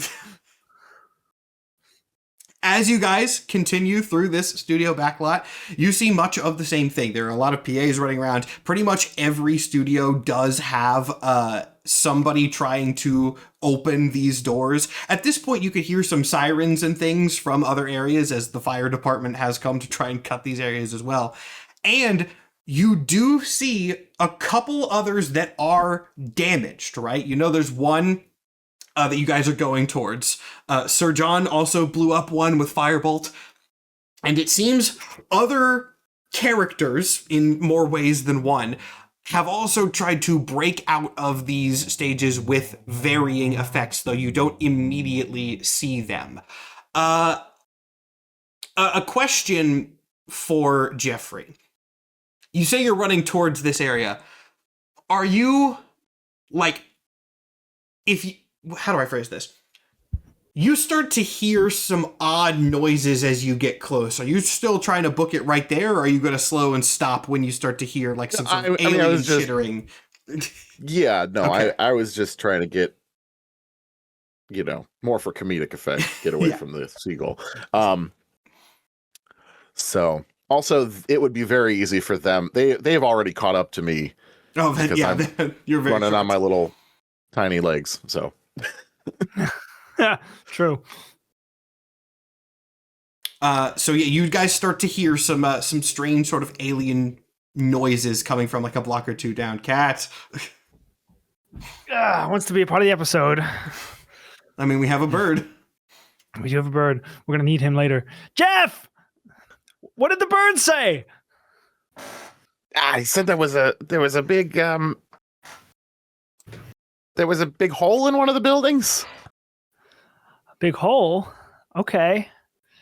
I don't know if that's a good or a bad thing. Is that where you're headed? I don't know either. I just kind of picked a direction. That works for me. We head there if we aren't already there. Yeah, at this point, you guys are going in the direction enough that you could hear odd noises coming from further down. That's where you're at currently. Oh, okay. Also, I should say, and you can, if you want more specific information, you can do suitable checks. As you have gotten closer to here, the number of PAs and production staff running around has dropped off substantially. This area is almost entirely running away from it. No, what? No. Okay. They're running away from something else. For sure. Well, I have no reason to believe that I am in danger, so we truck on. Yeah, basically, he's got to be fucking somewhere. There's got to be some. Maybe he created the big hole. I don't know. All right. Ben, let's go ahead and do this. as you guys just book it through here, everybody roll initiative. Oh, great. Oh shit! I want it to be noted that Sir John is exclusively looking up for either a flock of birds or the Huntsman. Those are the only two things he's thinking about right now. That's a 12 from me. I got a nat 20. Oh, That doesn't align with my know character. how these movies go. I'm quite comes from genre above. savvy. I got an I have 8. an 8 for initiative. Oh, you Oh, both got okay. 8? Okay, who has higher dex? I'm going to assume contextually Nathan, but could be. I do have a +3 to Dex. I have a +2. So Okay, yeah. So, and then Jake, and then where's... Oh, Surely I have a d20 somewhere on my desk. If I don't, I will just use... Oh, I have a whole bag of them. Here we go. This thing has... Oh, okay. That actually is really fitting, because I'll go ahead and tell you, for thematic effect, the only one who is going before the monster is Mike. So that really got set up. The dice rolled for the narrative there. We are just going to theater of mind this because it should be pretty quick, and also it's a one-shot. I didn't prep immediate maps for all these things. However, out of a sort of side lot here, in your panicked looking around for the Huntsman, Sir John, you do not see a Huntsman, but you do barely, in the last possible second, catch a flash of the titular Invader, or at least one of them, jumping out from an alleyway at you. And since you are first in the initiative, you can respond to that before it does anything. The Invader will be fine. I cast Firebolt.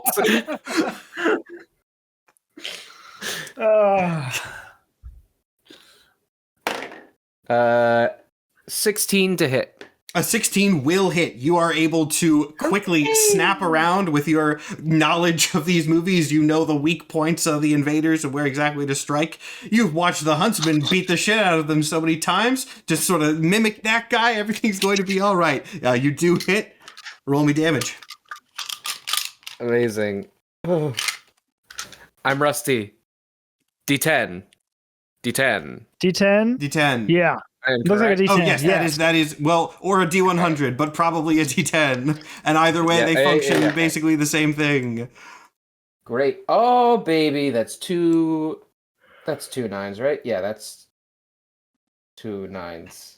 I think I am right with where the dot is on this. I'm looking for the 6 to reference. Yes. That's 18 damage. 18 damage. That is off of 2 Respectable. D10. Damn, yeah, you almost got a... Yeah. Crazy. Wow, what an incredible lock-in from Sir John to be the only one to see the monster and then immediately just BAM! Yeah, you do a I big got ol' my hit. hands on the script. I've seen Does this not movie. hesitate to let It's a it consummate mark. professional. Yeah. professional. In fact, that was a mighty enough... This is exactly like my self-insert fanfic. This is exactly how it went. You fire your bolt at this guy as it is jumping at you mid-air. And you are able to sort of knock it away with the explosion a little bit so that this alien form, alien as a descriptive term and not a legal name of the character, it is an alien. It gets knocked out of its jump. And I'm going to say, actually, it's going to have to use its movement to get up. You knocked it prone with that very impressive attack. And that was fire damage, I assume, correct? Actually, there's a little green. It's necrotic. No, I'm looking at chill touch. Yes, that's 2d10 fire. Okay. So that does not have anything immediately impressive here. I believe, since we are theater of minding this, if it got knocked, that is actually going to go ahead and take its turn. It's going to have to get up, and then it's not going to be within range of anybody else in my theater of mind here. So then that goes to Skyen. Yeah, so seeing like the monster jump out and get blasted with a firebolt, and very much acting on the sort of impulse of the character that he now is, like essentially a little bit of the character swinging through. He'll draw like he'll draw two swords and step in front of Sir John and be like, "Well, monster, fuck off." He's a bad actor. I was about to say, I was like, hey, there's a reason you're a stuntman. He's a stuntman. Come on. And this is why the improv never makes it into the action films. Yeah, but he's not going to charge at it or anything because he's just stepping in front of Sir John. All right. Then that you are blocking his position for safety. Then it would go to Nathan. Okay. Yep, man, you said that so casually, and yet that okay filled me with dread of what nonsense you're going to do. Well, okay, I have a few, of course, as all best D&D turns start with clarifying questions. Is this not legally named, just descriptor alien? It is an alien, yes. The only one that we can see, or are there more around us that we should be worried about? Make me an investigation check. Okay. I'm going to use a luck point, which I'm feeling lucky, I guess, while this character I am personified as. Hallelujah! 23. 23. There is not an immediate one, like, you cannot see the others, you can hear them. They're definitely around, and also, as good as Sir John's rebuff to this creature's first attack was, it was a firebolt that then knocked it to the side where it slammed into the ground. That wasn't quiet. So there are others that will probably be en route soon enough. Okay. And then I am unfamiliar. If I attack a creature when my ally is also attacking it, doesn't that give me advantage? Oh, that's a very weird Only if rule. someone's actually on it and it's out of range and knocked prone right now. Or it stood up with its action. Yeah, it's not prone anymore for note. It did take its action to stand up, and it is there. But so if you engage it in combat, you would be the only one in combat with it right now. Yes, Sky, I see. Exactly right. So in that case, my first action is going to be cunning action, hide. In that case, I leave.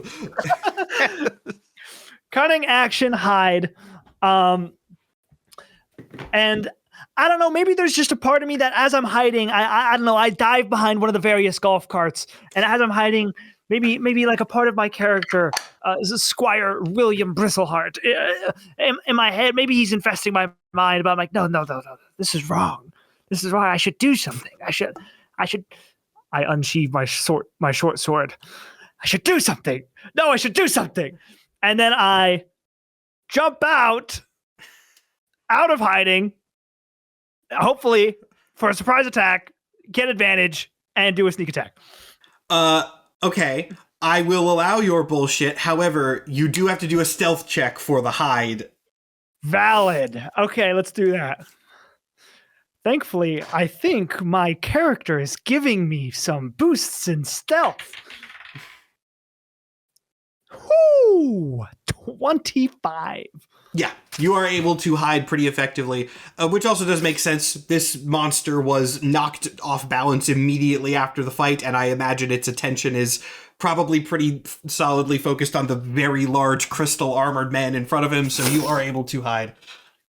Amazing. So I jump through the golf cart opening where the seating usually is. I jump through and first swinging with a short sword, make an attack.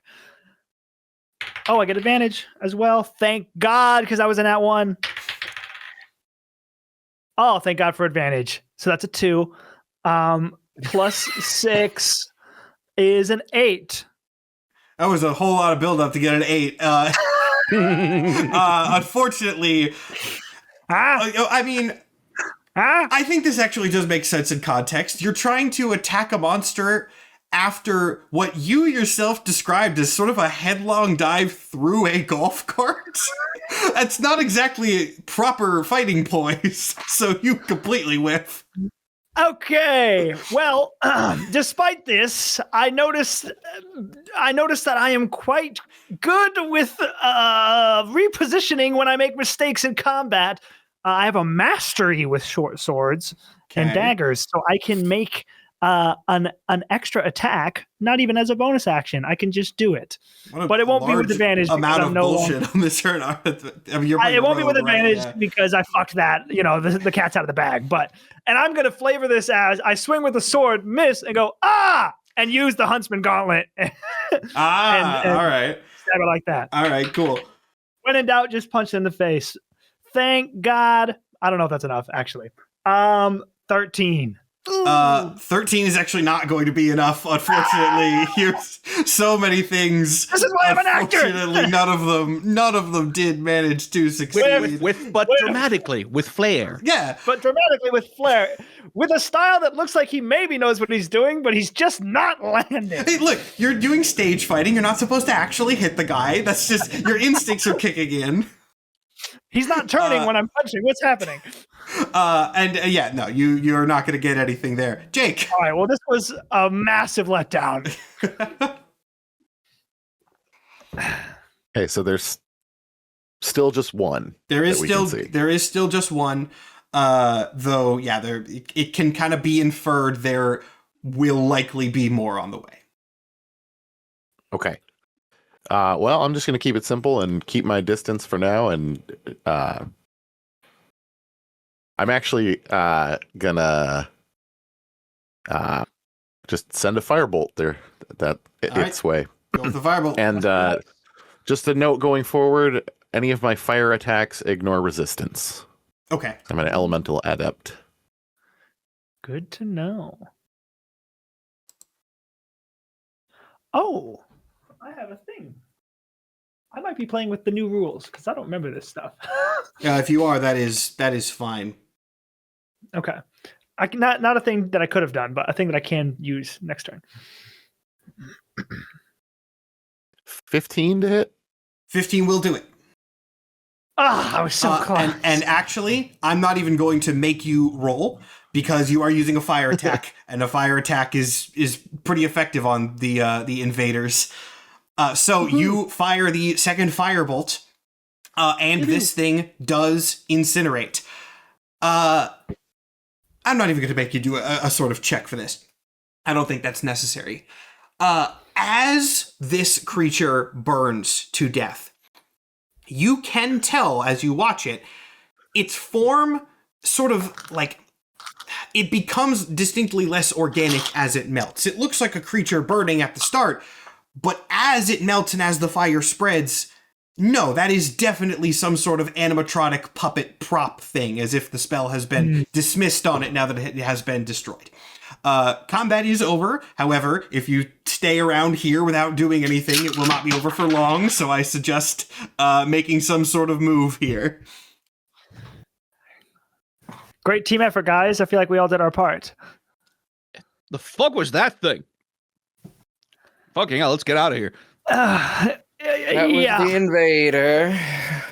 Oh. Honestly, we could stay here. We can probably handle the others. I'm not really worried. I'm just trying to prove a point, to myself and to the world here. Kicking up the old man, physically slinging him over the shoulder and going. Fair enough. Now, I should ask, which way are you going? I assume you're still going on the way towards where you think this thing came from. But Are you going as fast as you can? Are you walking? Are you trying to sneak? What is the method of approach to this area? I'm not sneaking. I'm going. Speed is key, I guess. Giant armor going clang, clang, clang, clang, clang. Yeah, I mean, I guess if one person I'm being carried. Yeah, if one person is making loud clanking armor sounds, there's not too much of a point in everybody else being stealthy. Got it. So yeah, you start booking it as fast as you can through these backlots. And as you go, you do hear the screeches and shrieks of other invaders, though you do not stop to look at them, I imagine. And as you round a corner, you see what is definitely the area in which they are coming from, right? You see one of the sound stages has like a big, clearly something large or a bunch of things have clawed their way out from the inside of this metal warehouse. And inside you can see the sort of same magical effect, but a dark, ominous, dripping alien cave. And from the inside, you can hear noises of combat. Oh. I'm pausing here for you guys to take stock, though I will again say there are invaders around that you should keep in mind, so don't stop to look without a plan.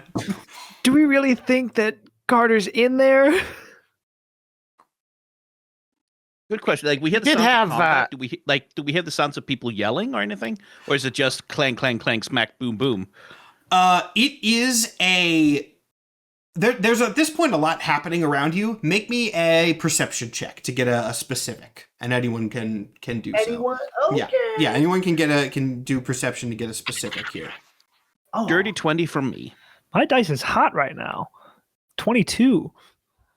The others don't even have to. You've cleared it enough that you can get the information. You do hear what kind of sounds like language in there. You can hear some yelling and some grunts. It is either not English or very distorted, but it is not an alien screech. There is something else in there.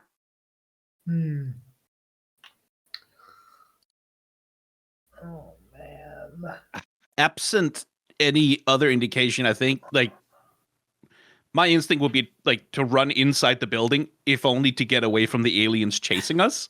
Right. If we go into the He alien has nest, intelligence of 8, so Yeah. it's like it's not. I mean, yeah. That's fine by me. Entering the stage and kind of clambering over the metal wreckage to get in. And I imagine with Sir John over my shoulder going like, no, not inside. Yeah.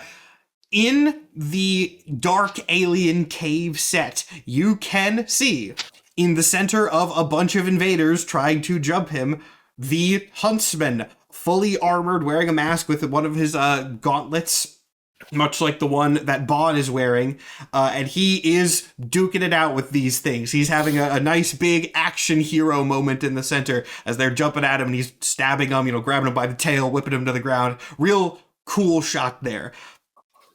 Now, you see what I mean? It takes like 12 of them to be one of him, and yet on the poster they have equal billing. It's not realistic. It's not believable. I didn't realize how important all this was. Honestly, me neither, but it's awakened something in me seeing that DVD.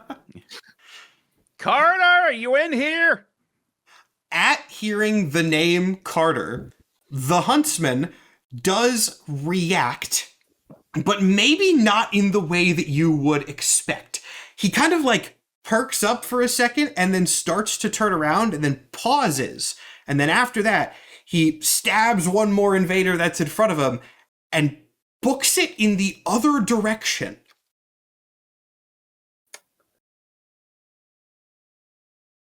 Huh. I'm not smart enough to understand what that means, but if anyone else wants to do a check, insight maybe. I think Actually, that never mind. Sir John would just slightly rolled a bonk natural your 20 head on and say, insight. "Follow him." Oh wow! Natural 20. Natural 20 on insight. Okay. First off, I will go and say from the reaction that definitely is Carter. Well, I don't think that's a surprise, but I'll just go ahead and confirm it. He reacted in that way. Phrasing. You saw him react to the name, turn to face you, and then hesitate, and then leave. And if you kind of think about it, actually, really, really, really fitting that it was you that got the nat 20 as I say this out loud. Because you, with your job and your history, distinctly noticed that he stopped right before showing you his face. Huh. Okay, so it's like, hey, Carter! That's him? I think that's him. And gonna try and give chase. All right.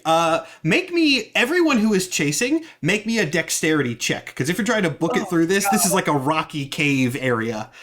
Oh, okay. Do I? Or I you know think what? I'm I still will. being I'll carried. modify. Do I roll?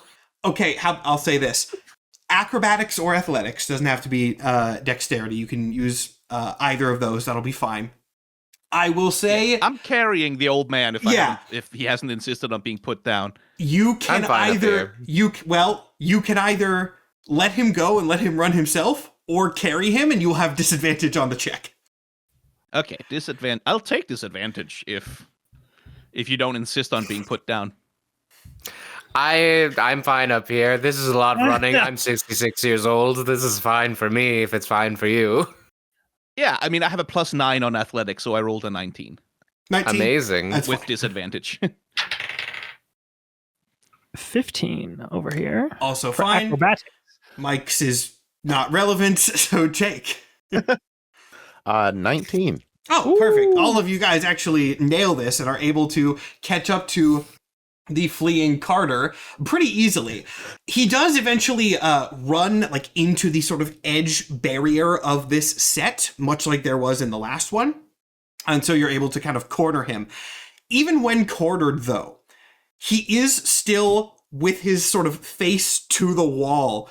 And you hear in a notably distorted version of his voice, goes, "Oh, no, no, please, no." Dude, come on. Fucking Trevor wants you on set. I can't go on a set like this. I can't. He turns around, revealing, of course, that the costume he was wearing as the Huntsman has manifested, and in place of his picture-perfect visage, there is the twisted, deformed, gaping alien maw that is under the Huntsman helmet, and with tears in his alien, otherworldly eyes, he goes, Just look at me, I'm hideous! They'll fix it in post. Come on, you big baby. Can't fix this in post, I have mandibles! I'm When I gonna was hop being down. invisible, I was invisible earlier, not because I was trying to be stealthy, I was invisible out of shame! So he's looking at himself, basically, right? Because he's looking at the stunt double who was dressed as him, who magically also, became the hero. definitely- So he's looking at his perfect chiseled face. Definitely doing it, definitely making the whole situation pretty fucking worse. I get down from the shoulder and I walk up to John Largemeat or whatever his name was. Definitely not John Largemeat. That's a character in a very different film. with all the force of a gust of wind, I slap him in the face. Ah. Now you listen to me. You are gorgeous. You understand me? You are a miracle of visual effects artistry and biological study to make something beautifully grotesque and intimidating and yet so tactile. I grab one of the, maws on his face. I want you to know that you're living my dream. A dream I forgot long ago, but has come to me like so many staticky VHS tapes in my mind. If you're not willing to go out in public like this, if you're not willing to be filmed and immortalized like this, I will never forgive you, son. You'll never be a true artist if you can't embrace this. My hand obviously on the side of his face. Give me a persuasion check with a well-earned advantage. I lean over to Jeffrey. I'm like, man, this guy really loves Invaders for his Huntsman. This is the thought he said you gravitas were I his was son. hired for. I'm a very paternal man. I'm 66 years old! I could be anyone's dad. 16. 16. Yeah. You know what? You're right. This is what I'm supposed to do. I'm as hot as ever. Yes, even hotter. To some. Okay. All right. Now what? We gotta get back to set. Oh fuck, we have to go back to Terrence. Oh, my job. I'm just happy for the opportunity, to be honest. Oh, the folly. I know this is like kind of. I know this is kind of like your low light of your career, but this is my peak currently. Pat out your IMDb pretty good. Thank you. I'm looking forward to it. You know, get your foot in the door. You just get one good part, then another good part, and then The good parts will decay. Oh, they will decay. I imagine this conversation is happening as you guys are walking back to the stage. Yeah. As that is happening, everyone make me it's going to be a weird one. Everyone make me a nature check. Ooh, A nature check. fuck. That's Well. a 21 from me. I got a Okay. 5. Once again, 19. okay, so several of you got more than enough here. So, as you are walking back to this set, you guys feel a rumble from the ground. And the reason I had you make a nature check was at first, a lot of you guys have probably, been on rumbling platforms before in various movies and lines of work, right? For one, this is definitely not that. This is something that is actually happening underground, but it also doesn't seem like an earthquake. It seems like it is something else, something more unnatural that is happening underneath you. Yeah, I think it's like, oh, what the hell? That feels weird. Well, are we in Jerry California, Trainer. by the way. Yeah, this is Hollywood, California. Then he's like, oh, I guess it's one of those days, whatever. Jerry Trainer was an extra in Donnie Darko before he was ever on iCarly. You know what I mean? And so, like, anybody could do anything at any time. Good God, you need to aim higher.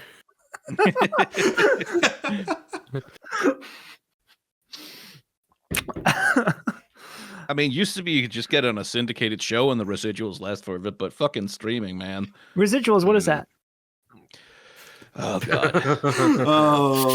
Oh boy. Something you're not going to get, buddy. The only decent checks I get are from the fucking 80s, pal. Oh, it's all downhill. As you guys, I'm lucky. as you guys continue walking and discussing bonds, the track record is impressive in its consistency, if nothing else. Let's maybe phrase it that way, as a more positive spin. You are able to get to the set. As you do so, you can kind of see the natural progression of this studio lot has been continuing on the same pathway, right? There are more of these places that are getting broken open. There are more people that are leaving. PAs had sort of modified. Still, no one really knows what is going on, but some of the stuff is kind of calming down. Where exactly the rest of the invaders went is at the moment unclear, but the thing is, more people are getting freed, and you are able to return to the D&Dorks set without a lot of difficulty. Nice. I see no reason for us to just head right in. For us not to, rather. Pretty much. You guys walk back in the same costumes and also with a sci-fi monster in tow. Once again, the exact same thing happens where Hardfist walks in the very shiny purple crystal armor, and Terry sees it from across the room and quickly rushes out. Oh, Carter, God fucking damn it. Where is he? And right here. His eyes just kind of slowly drift over to the monster that is standing with you guys. He goes, hi, Terry. What in God's name? No, God had nothing to do with this. What is my... You listen to me. If you can't make this work as your leading man, you have no place in Hollywood as a quote-unquote artiste. That guy has fingers coming out of his face! It's evocative. It's evoking something. It's evoking my lunch, is what it's doing. I go back over. Listen, big guy, they don't get it. They don't see the vision. But it's okay. Listen, either fix it in post or I'll do the movements and he can do the ADR. Who cares? I want to go home, man. As you say something about ADR, Carter in his awful distorted voice pipes over the mirror. Yeah, I can do the ADR lines. It'll sound fine. Terry starts pacing back and forth, kind of like the panic of this starting to set in on a different level. You can kind of tell, especially from this whole day has been an unmitigated disaster for reasons that are still unknown. Terry very clearly only cares about finishing the damn filming for the day, and this is the first thing that's really jeopardized that. So fuck all of the actual magical chaos that's going on. Now his lead looks like a monster, and that's the thing that's ruining his day. And as he starts doing that, you guys feel that same rumbling from below you one more time. I wonder what that's about. Probably nothing. Tremors? I don't know. Yeah, it's Los Angeles. The ground shakes. I don't understand. I come from Topeka, Kansas, so we don't really get those over there. Did you commute to work? Well, I told you I sold my likeness to Disney for $10,000 and then used that money to come here for this film. You should change your name and go to a different country. You've gone about your youth all wrong. You are a lost cause. Sir John, you can't tell me that. I'm Start 66 years old. I can tell you how it is. I have seen everything. As this is going on, I want everyone to make me an insight check on Terry. Okay. Insight. Not my strong suit. Somehow managed to 17. 7. Dirty 20. 13. All right, so that means that Sir John and Hardfist, you guys kind of notice in Terry's manner as he's pacing back and forth, he's muttering to himself in his signature way. There's nothing that odd about it. But you can get the sense like he's obviously hiding something. And his phrasing is distinct. No, it wasn't supposed to go like this. Wasn't supposed to ruin everything. Was he acting in another movie? What was going? Is there a way we can how do we bring this back into line here? I'm going to check one of my spells really quick. All right.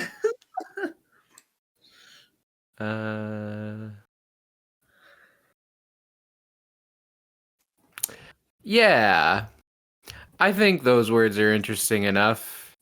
And even though his powers are loosey-goosey, he can put out his hand and will something. I'm going to cast Detect Thoughts on this guy so that we can get the score of what is going down. I think I, the player, can put it together. Yeah, but not that complicated. Let's get confirmation. This is not the most deep or complex storyline. Yeah. I'm not even going to make you do a roll for it. Detecting thoughts on Terry. You can piece together that while you don't know exactly what happened, because likely Terry himself does not even know, the nonsense that has been going on is definitely because of Terry.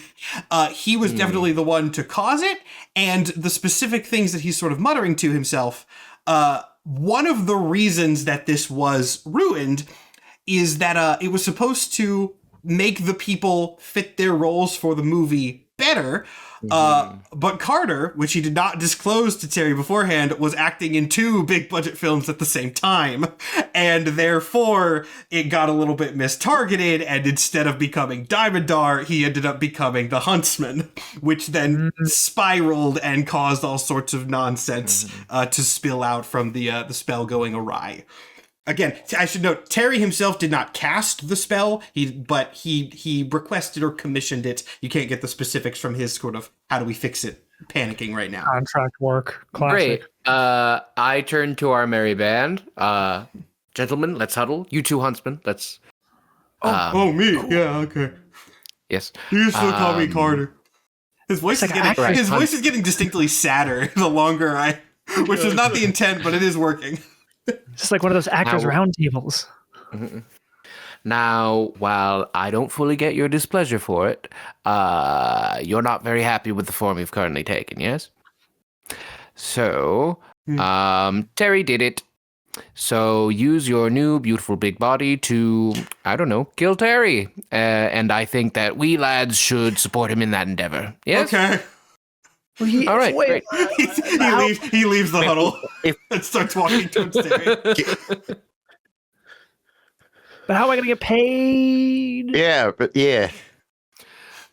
Gentlemen, this afternoon has been a wash either way.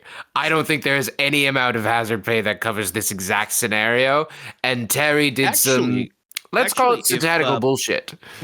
If the whole movie's canceled because the director dies, we all get a pretty big payout from the insurance. Excellent.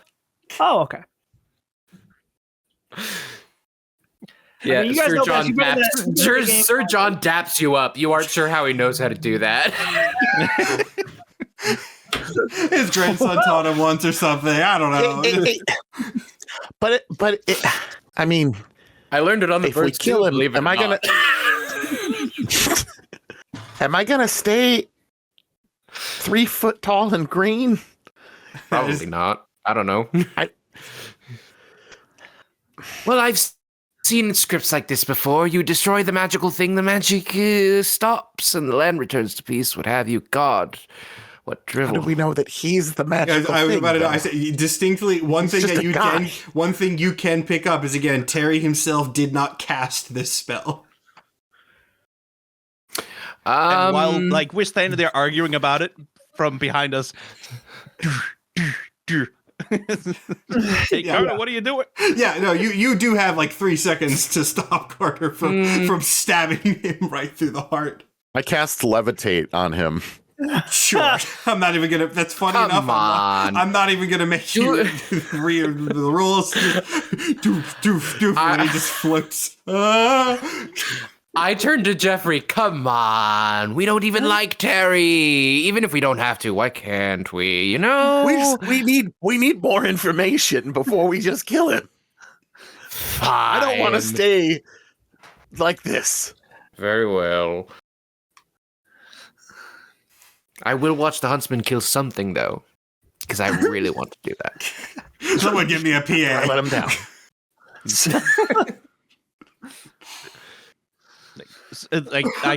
I look at Sir John. So Terry did it, right? You're sure about that?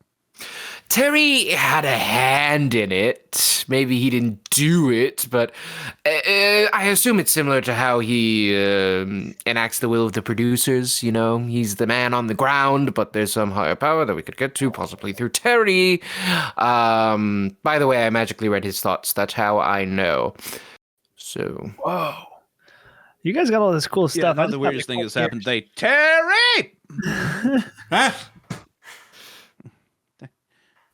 This shit is your fault, right? I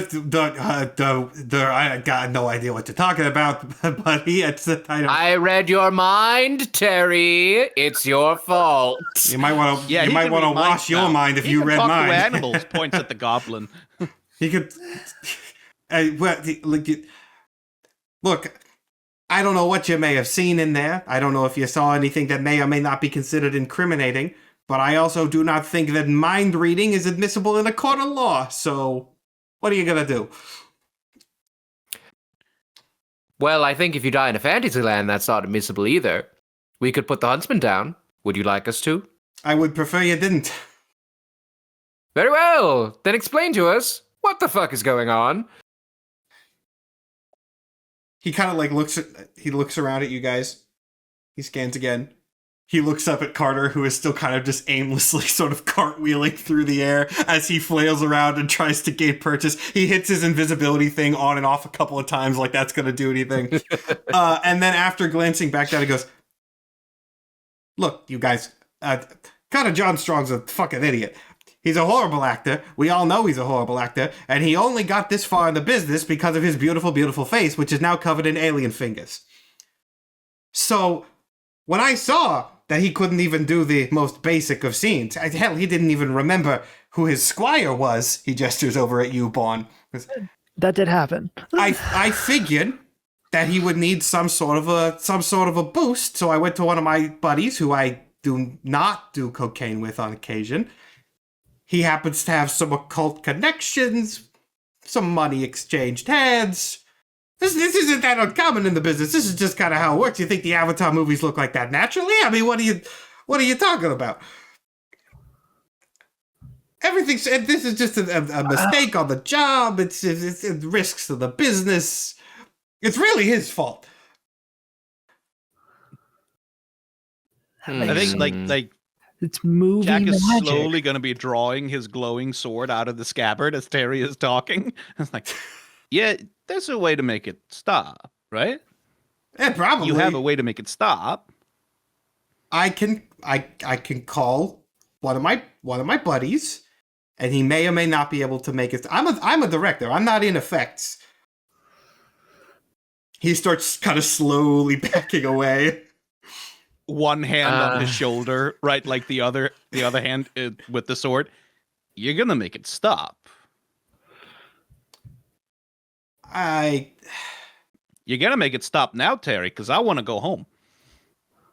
There is potentially one way that we can make it stop. I as far as I'm aware, I look, he gave me a big sort of scroll. It had all the sort of terms and conditions, so to speak, of the magic. I skimmed it. But I do believe I have some idea. It's going to be a risk, but it's something that we could possibly do.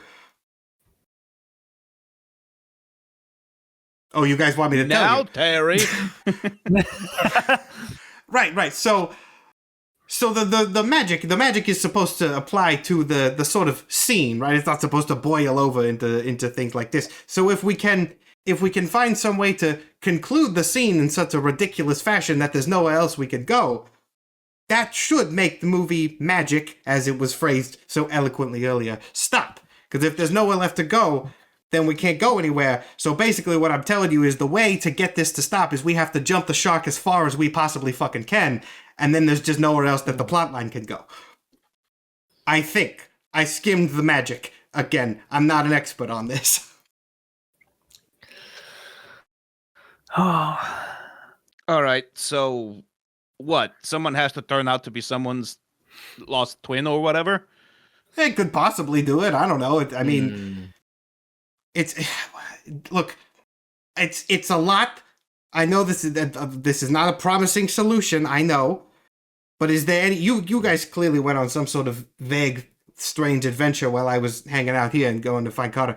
Did anything sort of happen, which could possibly result in some sort of big climactic finish that's just so nonsensical we can't go anywhere else? I mean, I don't know if that's going to be suddenly. From outside the soundstage. Rumbling sound of alien. Oh, yeah. Where's my pizza? Oh no. It wasn't a tremor. It was the flapping of wings. I minor illusion a pizza on top of Terry's head. All right. Wait, Terry, okay. I hope you're rolling. Hold on, let me pull up a stat block here. I hope you're rolling, Terry. With the sound of 1,000 wing flaps and squawks, the door of the soundstage burst open, and a truly massive swarm of seagulls flies like a wind stream into this area. The sky of what is still a fantasy battlefield is now full of these screaming birds. Everybody roll initiative. Oh my gosh. The sky goes black. The final fight is now against Alfred Hitchcock's Unintentional The Birds. Ooh, dirty 20. That's an 11 from me. I need to be writing these down. I got an 8. Okay, so Nathan, Sky, and Mike. What did you get, Jake? 19. Oh, good. Nathan, you said you got, what did you get? I got a dirty 20. Okay, so after that, I do have to roll for Carter. I guess I should also roll for Terry. Not that he's going to be fighting, but he might be getting his eyes pecked out or some shit. I don't know. Fittingly low. And then, of course... Oh, that's actually also pretty low. So... I was typing all these things in my initiative, and I was using everybody's real names, and I accidentally hit caps lock at the perfect time, so it's everybody's name and then birds in unintentional all caps. So the soundstage, which again, full of fantasy weapons and various things, is now swarming with this massive... You know, you've seen pictures of videos of like birds that flock and make those weird twisting shapes. It's that, but seagulls. Fun fact, it's called a murmuration. Cool. Oh. That's the official now name or name of the birds. The birds 2 : murmuration is what. Yeah, Some seagulls definitely don't do it. they do now. Nathan, you are now up first. Incredible. I've got a sword. And these birds are flying. So I guess I just find the nearest camera and start trying my best to act my ass off. I go, no, the north winds of the west have cast a murder of birds upon this land, please. If only someone could save us, but our hero has been horribly malfigured. Give me a very rare sight in D&D, the elusive combat performance check. Here we go. Huh. Luck point. Huh. 17. 17? All right, 17 is pretty good. You can see... Oh, I guess this is a valid question. Whoever... I don't remember which of the two. Whoever's casting Levitate on Carter, is he still levitating, or are you going to drop him? I'll say you can drop him when the birds come in if you would like, but you do not have to. Yeah, I will. I'll drop him. Okay. Concentration. So he has been dropped. And with the I'm going to count that as a bardic inspiration for Carter. So Carter has now been bardic inspired as he stands up to his feet from getting dropped out of his levitating Even position. when I'm not playing a bard, I can't help it. Yeah. Golly. Jake, you are up next. Fireball. Fireball. Into the middle. The wizard's answer, yes. Yep. I mean, they're up above me and all of us, so that seems like not too much collateral damage, hopefully. Yeah, I mean, that's not even really something that you need to do a roll for. I don't think there's one outcome that is from shooting a fireball into a big cloud of swarming birds. There is a loud chorus of squawking, the sound of burning feathers, smell of burning feathers, and many of these seagulls start dropping to the ground as their charred bodies burn from your gigantic fireball attack. Note that down. And then it actually is going to go to Carter. Now Carter, standing up and inspired by what is actually his squire, right? You see Yes. a sort of, even with his monstrous eyes, you see the sort of character of not even Carter, but Diamondar set back in. He's now on his set. He has his noble squire inspiring him, and he is fighting a horrible monster. So he takes on his more noble stance, and through his distorted voice, but now sounding a little bit more cool as he composes himself, he seems to start method acting and goes, "Yes! Even though my form has been twisted by the horrible wizard Terry, I am still capable of saving us all!" And then he takes one of the weapons from his Huntsman suit and starts firing into the birds, which is quite successful. And you see he leaps up onto a little rock that is in the center and kind of takes a big stance, just starts firing, shooting them down. And then that is going to go to Skyen. Yeah, no. Are the birds remotely within melee range, or are we talking about they're still swarming? This is an enclosed building, so they are swooping around enough that you can smack at them in melee range. Right. Well, draw 2 weapons and start swinging away. So that's a 13 to hit. Is it just one roll for that? 13 actually will hit these. Nice.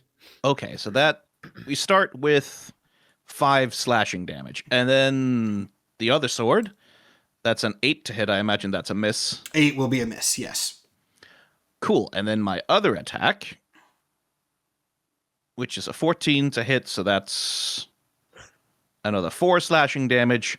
And then because I am a ranger, I have Horde Breaker, which allows me to make another attack against a different creature within 5 feet of me. So I don't know if the swarm counts as multiple creatures. I actually don't know what the official D&D ruling on that is, because they are listed as like a swarm. I will count it. I think logically, it's called Horde Breaker. I think just the flavor of the ability title alone suggests that would work.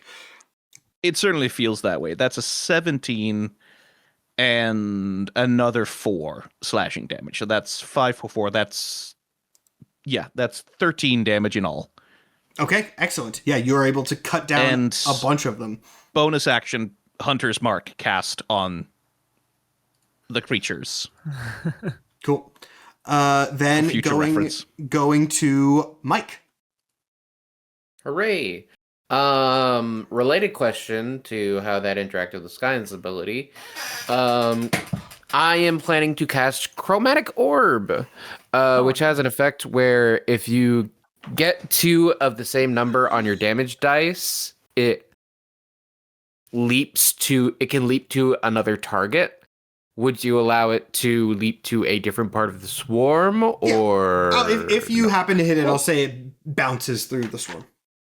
Sweet. Well, we got to do the roll to hit first. So, hey, that's a 19. 19 will hit. Excellent.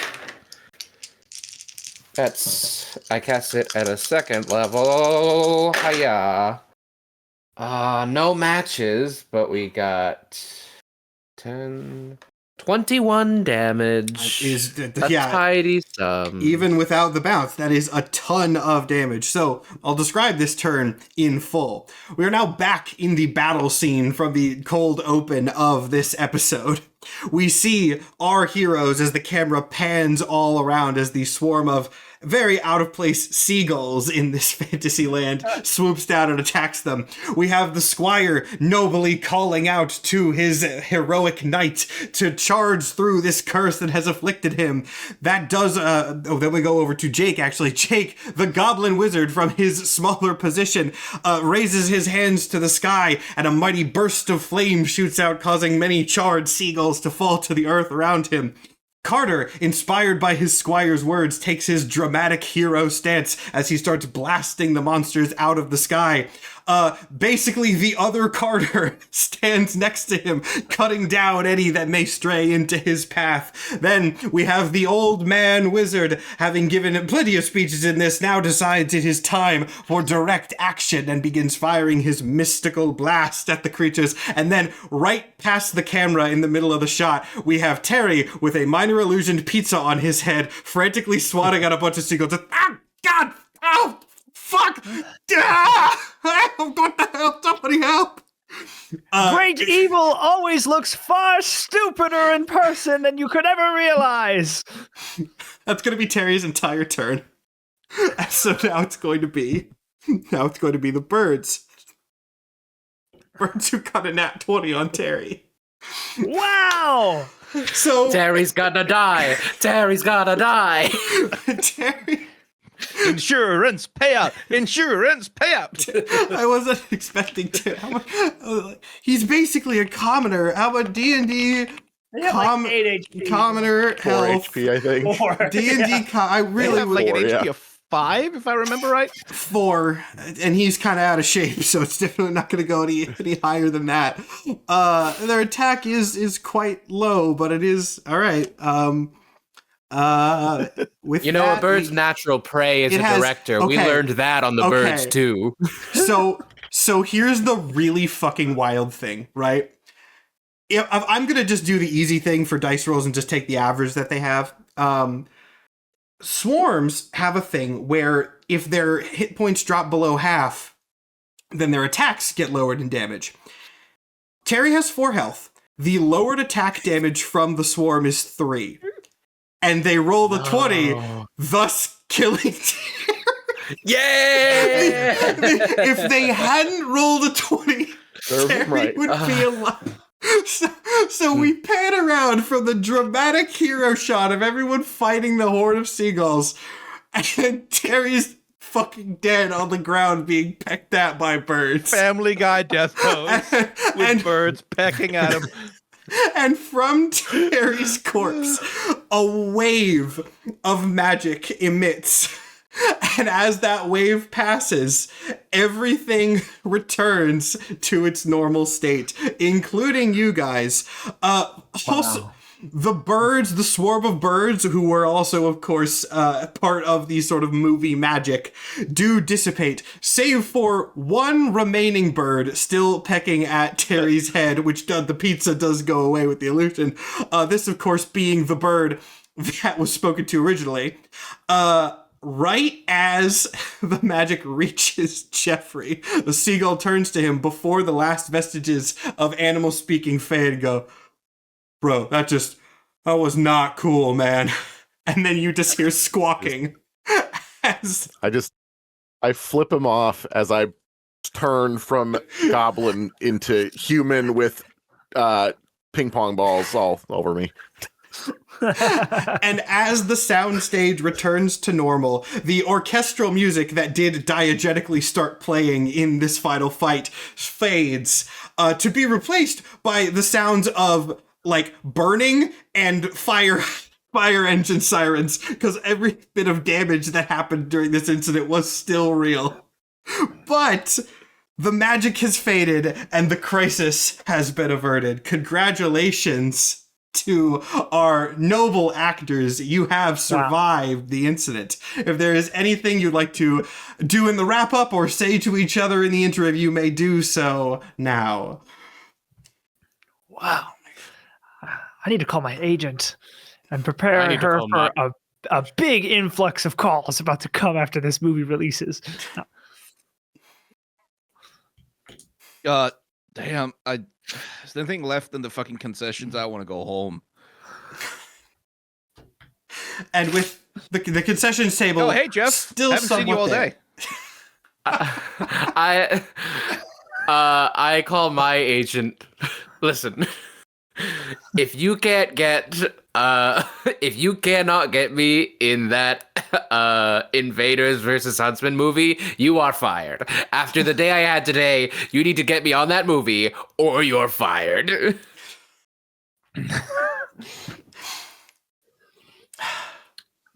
And on that note, the camera zooms out, and the day comes to a close.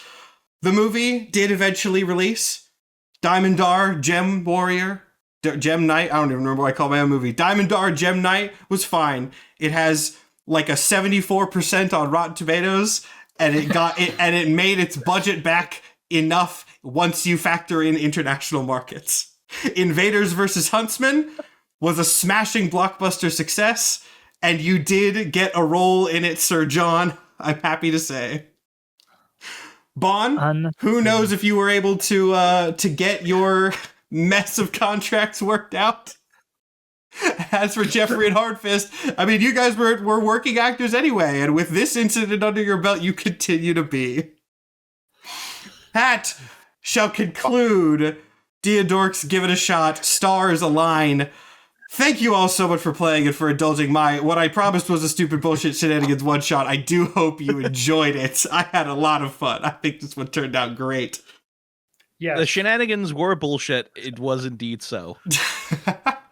We will be back with... Oh, Jake, you want to say something?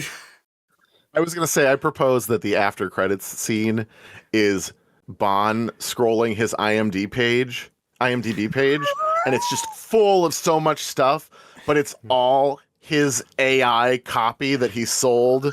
It's like him being digitally inserted into all these films. Yeah, background character 3, background character 2, Night Guard, in every film you've ever seen. And I was like, wow, the exposure on this is going to be so awesome. So worth the $10,000 that I got from this. And then I'm like 900 movies. At the very bottom of the list, it zooms in on one more credit. Clean teeth guy, Colgate commercial. And the screen fades to black. This is just the beginning. We will be back with more in the Give It a Shot series. At some point, we are recording this one relatively early, and these are all going to also be by different DMs, so I don't know the production schedule. Maybe we'll put that into post, maybe we won't, but there are going to be more. So stay tuned for that. Thank you all so much for watching once again. I do hope you enjoyed. And we will see you all. Actually, people know who we are. I'll go and edit in post. Do we want to go around and do a credit everybody, or what do we want to do? I can fix that in post. Yeah, sure. So, Apollo, I'm going on tour in Europe and Australia. I was going to edit my fumble out, but sure, I guess now we're going to leave all that in. Nathan Apollo. This is what they want. Nathan Apollo, going on Come tour. see Nathan in Berlin. I'll probably be at his gig in Berlin, so. Oh, yeah. Nice. Please come and see me. That would be awesome. That would be amazing. That'd be great. I already know people who watch this are coming if they're able to. So, but if there's one more of you, every ticket counts. That's me. Hell yeah. We'll go clockwise again then. So, Mike. Yeah. I'm on the internet as Mike Funny Boy. Go look at my YouTube, and I may emerge like some manner of cryptid. It happens maybe once a year. A joyous occasion whenever it happens. Jake. I have a cookbook out now of weird D&D sandwiches. It's the Roll for Sandwich cookbook. You can get it pretty much anywhere that books are sold these days. And rollforsandwich.com for all the links and everything you need. It's pretty fun. It was a lot of fun to make, and you should buy it so I can make another one. Hell yeah, I actually am going to buy that. I'm marking that down to do so right now. And as I do that, Skyen. Yeah, TB Skyen. I'm on the internet in places. You can find me. There you go. And last but not least, though it's weird for me to say that about myself, I am Sir Superhero. I used to be on TikTok, and now I'm not, because that app went to hell in America. And now I'm on YouTube, and my content there is way better, and it's higher production value, and it is in-depth. So if you want good and entertaining videos on weird comic book bullshit, Sir_Superhero on YouTube is the place to look. With the credits done now, we are actually through with the one shot. Once again, we will be doing more of these, so we will see you all later. Thank you for watching. Goodbye.